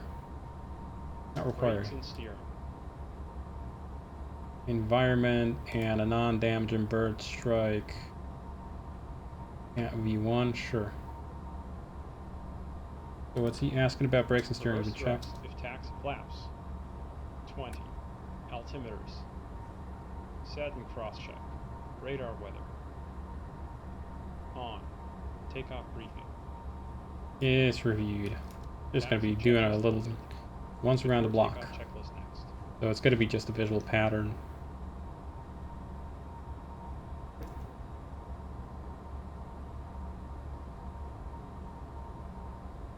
Get started on the before takeoff check. Before takeoff checklist. Passenger signs. Advised on. Quickly dump in that we're going to be runway 22 for takeoff and arrival Windshield heat. visual for runway 22 On. Wing and cowl anti-ice. is not required. Continuous ignition. Runway is identified and clear. On. Approach sector is clear. ATC TCAS. TARA. Supplemental ground wing anti-ice PM. Checked. CAS. Takeoff config okay. It is okay. Landing, pulse, recog lights. On. Before takeoff checklist complete. After takeoff checklist next. What I'm going to refine the failure here. This one's going to occur at V2. There we go. Let's go. And we're looking for 91.4 on the takeoff power. Get that down there so we can see.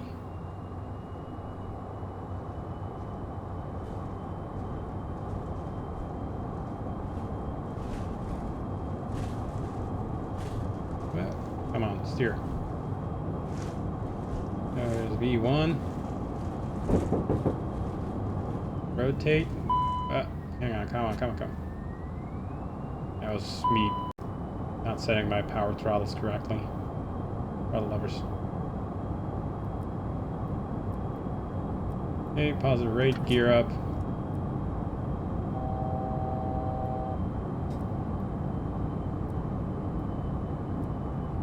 And there's altitude select capture.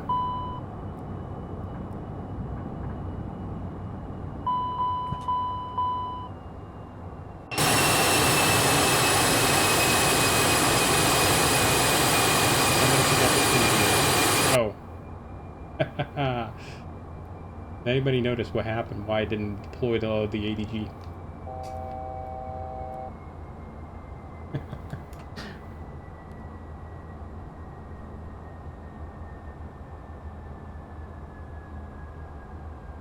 Anybody got some theories why we didn't drop the ADG?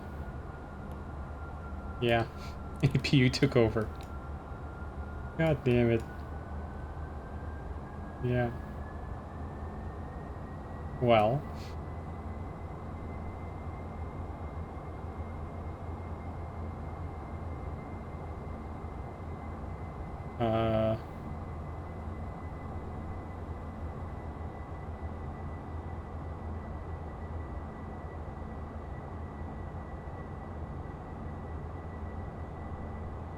Oh, come on.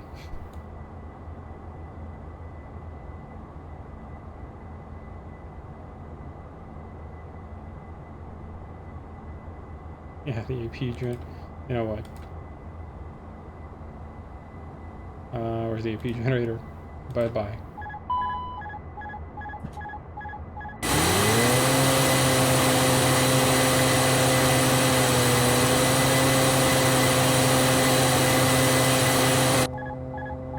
The ESS bus was swapping because it was undervolting on AC bus 1, so it was swapping over to AC bus 2, then back because it's all undervolt over there. Single bus condition. Back to where we were. So with ADG out, you do get the autopilot. You do not get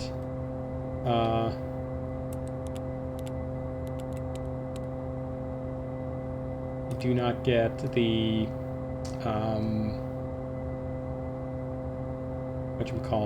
auto throttles.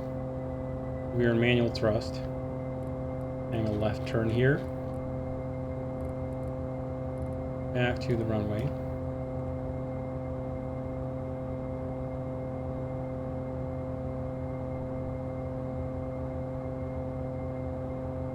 Yeah, that was it undervolting on the AC bus. It was not enough to get the APU to drop out. It was under frequency one of those. How long till the X-Aviation support reply to customers? Blinklook, they give max of 3 days. Typically they'll reply faster than that though.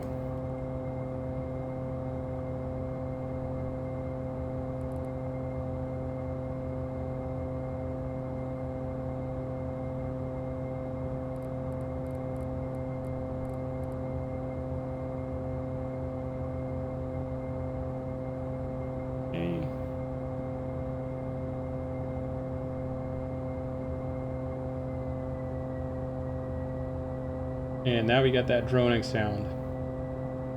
Because we have jets, a little prop. We're flying a turboprop,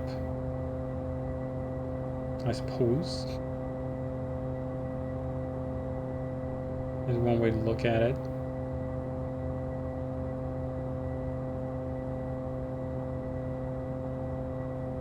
Why do you keep overshooting the heading there, buddy?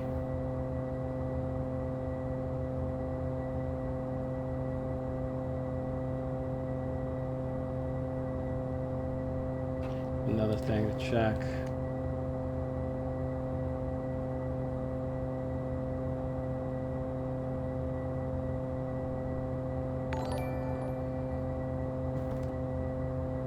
the issue, wait for no reply. An auto reply email that says Takeoff's created. Well, blink LQ. If you contact me on Discord, I'm gonna check what's up with the situation there.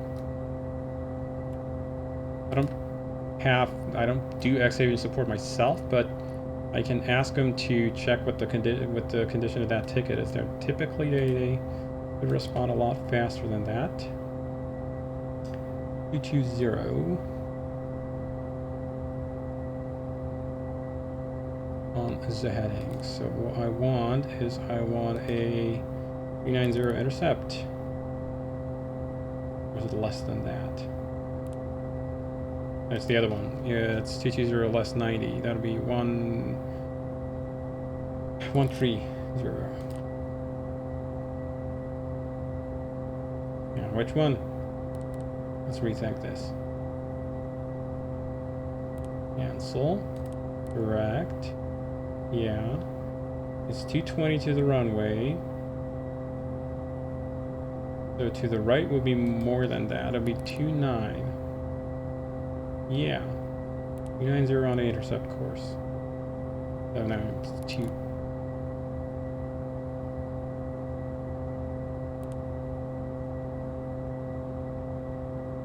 No, hang on.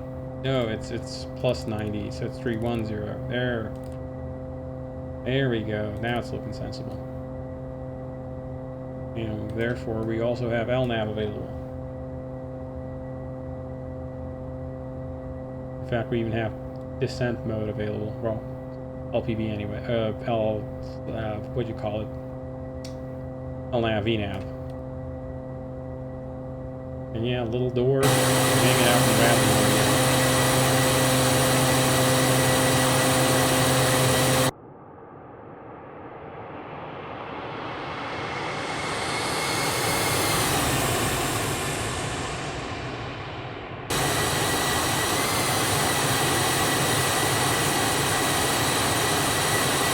Hanging out in the breeze.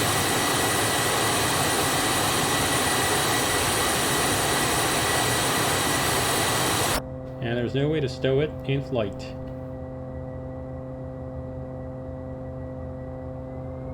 We speed up here a little bit because we're going to take forever otherwise to get there.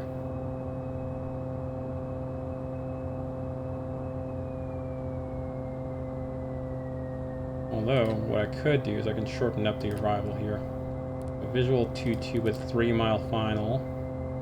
Yep. And a direct to there. Oh, come on. Yeah, and 310 on the intercept course. Go for it.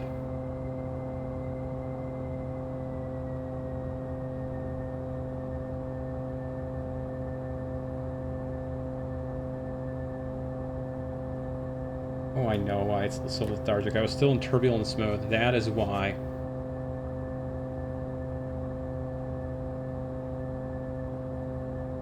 Capturing the localizer normally clears turbulence mode, but not when you're in approach LNAV. That will not clear turb mode. That's why it was so lethargic on the steering.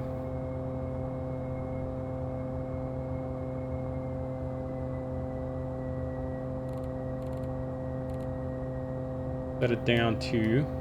Now here's where you can actually kind of sort of use the ability to intercept a minimum. I go to refs and set something like, yeah, 370 feet. I can set the my bottom of descent there. Why didn't you start down there, buddy?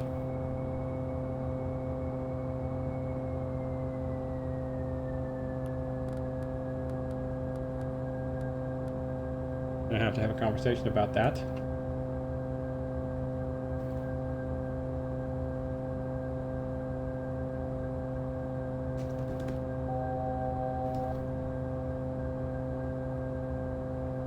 And one more thing, how do I use de-ice?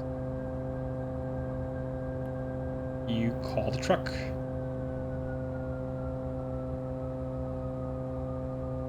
Oh, I don't have LNAV enabled. That's why I didn't capture the path.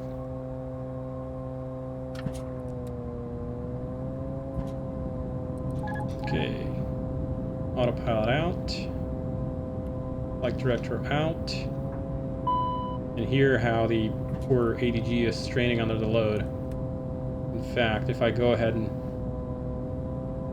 do a lot of flight control input, at lower speed you'll hear the thing actually stall.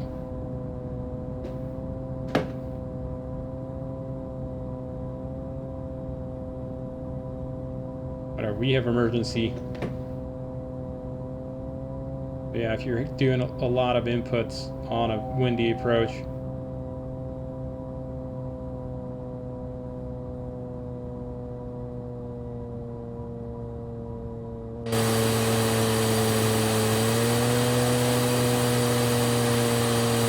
Toda didn't do something that should have.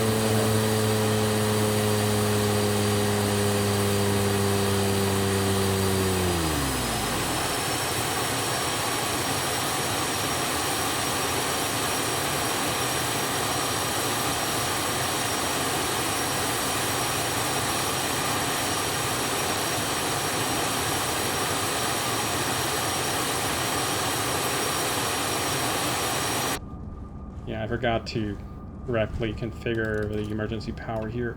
Just you're supposed to pull that handle before touchdown.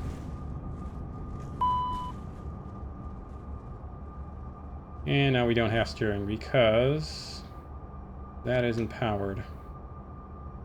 And we are weather vaning into the wind.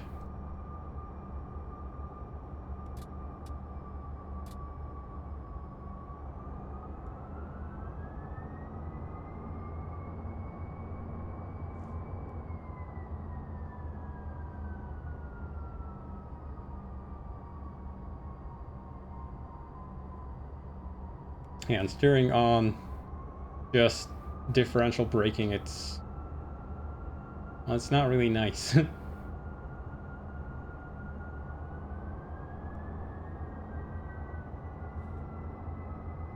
Come on, Expo.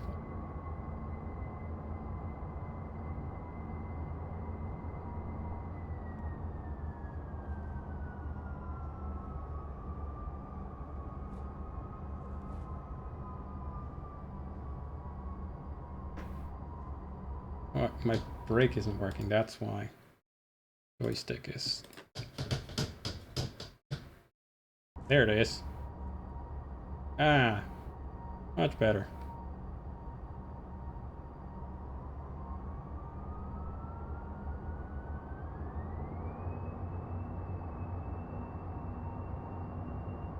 Has left turn, please. Thank you.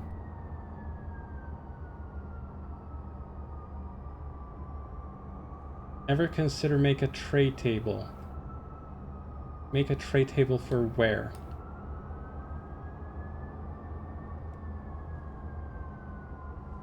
What?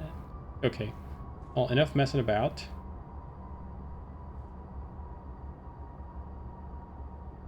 So let's clear the failures. Recycle the generators.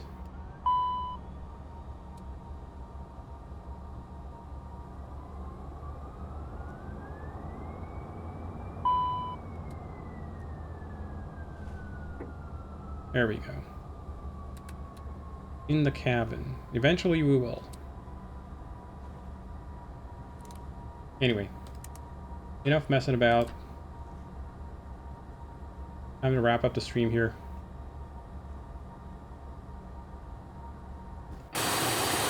Here's our cool little ADG. Had to save our life.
I'm gonna call Jenny to get a GPU going for us.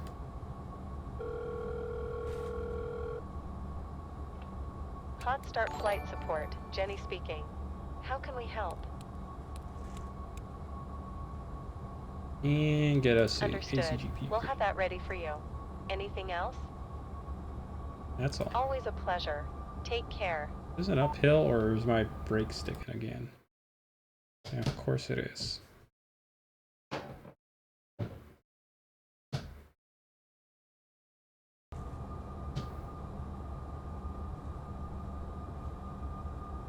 Dragging brakes again.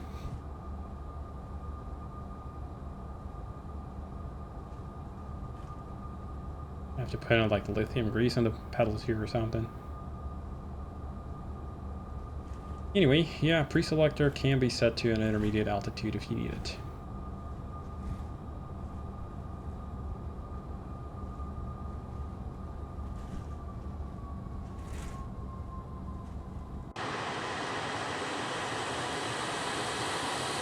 Look at it go.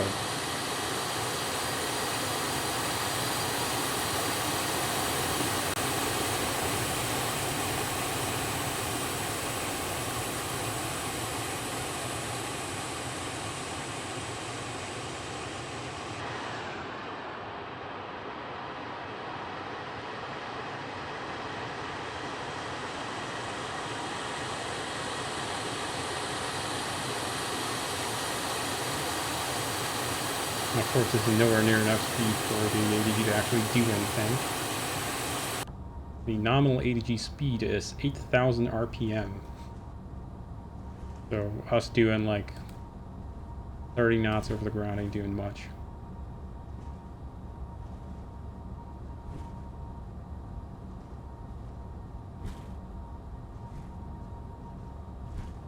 Alrighty. Here are those damn birds.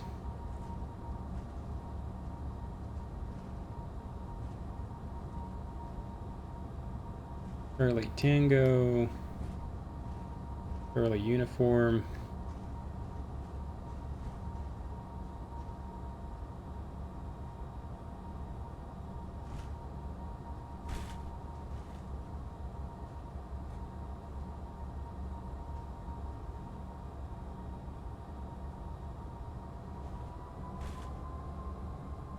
I'll just park it those in this time.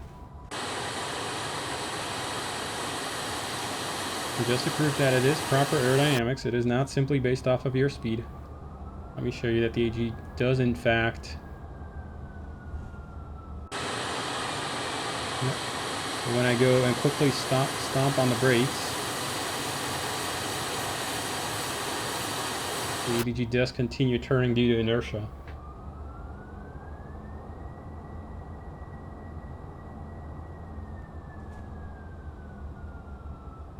Let me just put it in face first. Gonna be up to ground crew to then mess about with the plane to get it flipped around.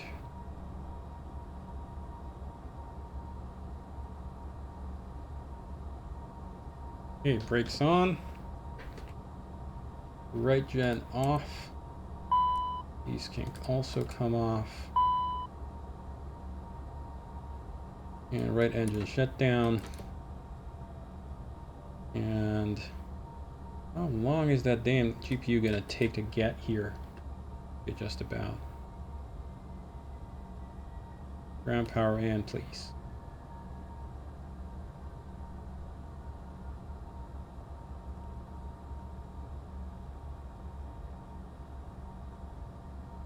Okay, ground power is plugged in.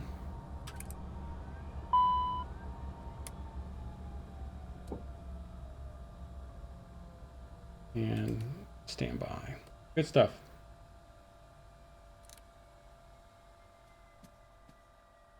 Just beacon these guys. Yep, that's all.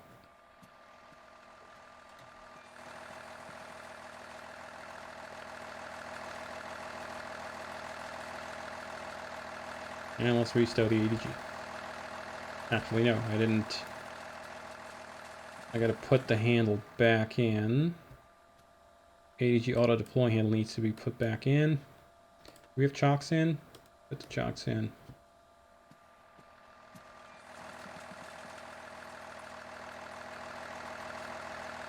And we'll crank the ADG in now.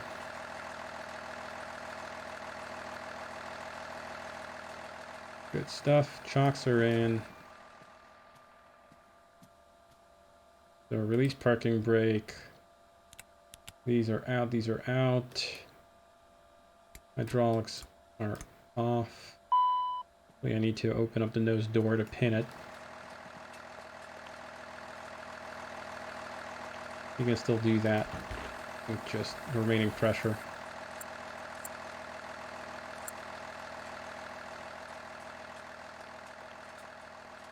Okie doke.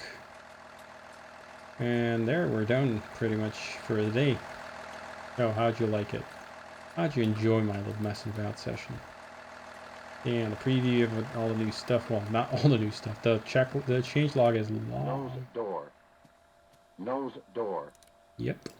Nose door indeed. Good stuff. These are out. These are out. These are out. Logo, nav, emergency light. All of those. Cabin utilities are out. And yeah. Let's go ahead and rock and roll.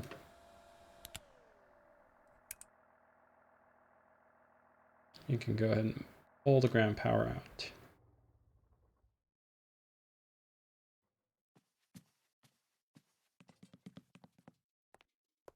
Cool. So let's pack the jet away.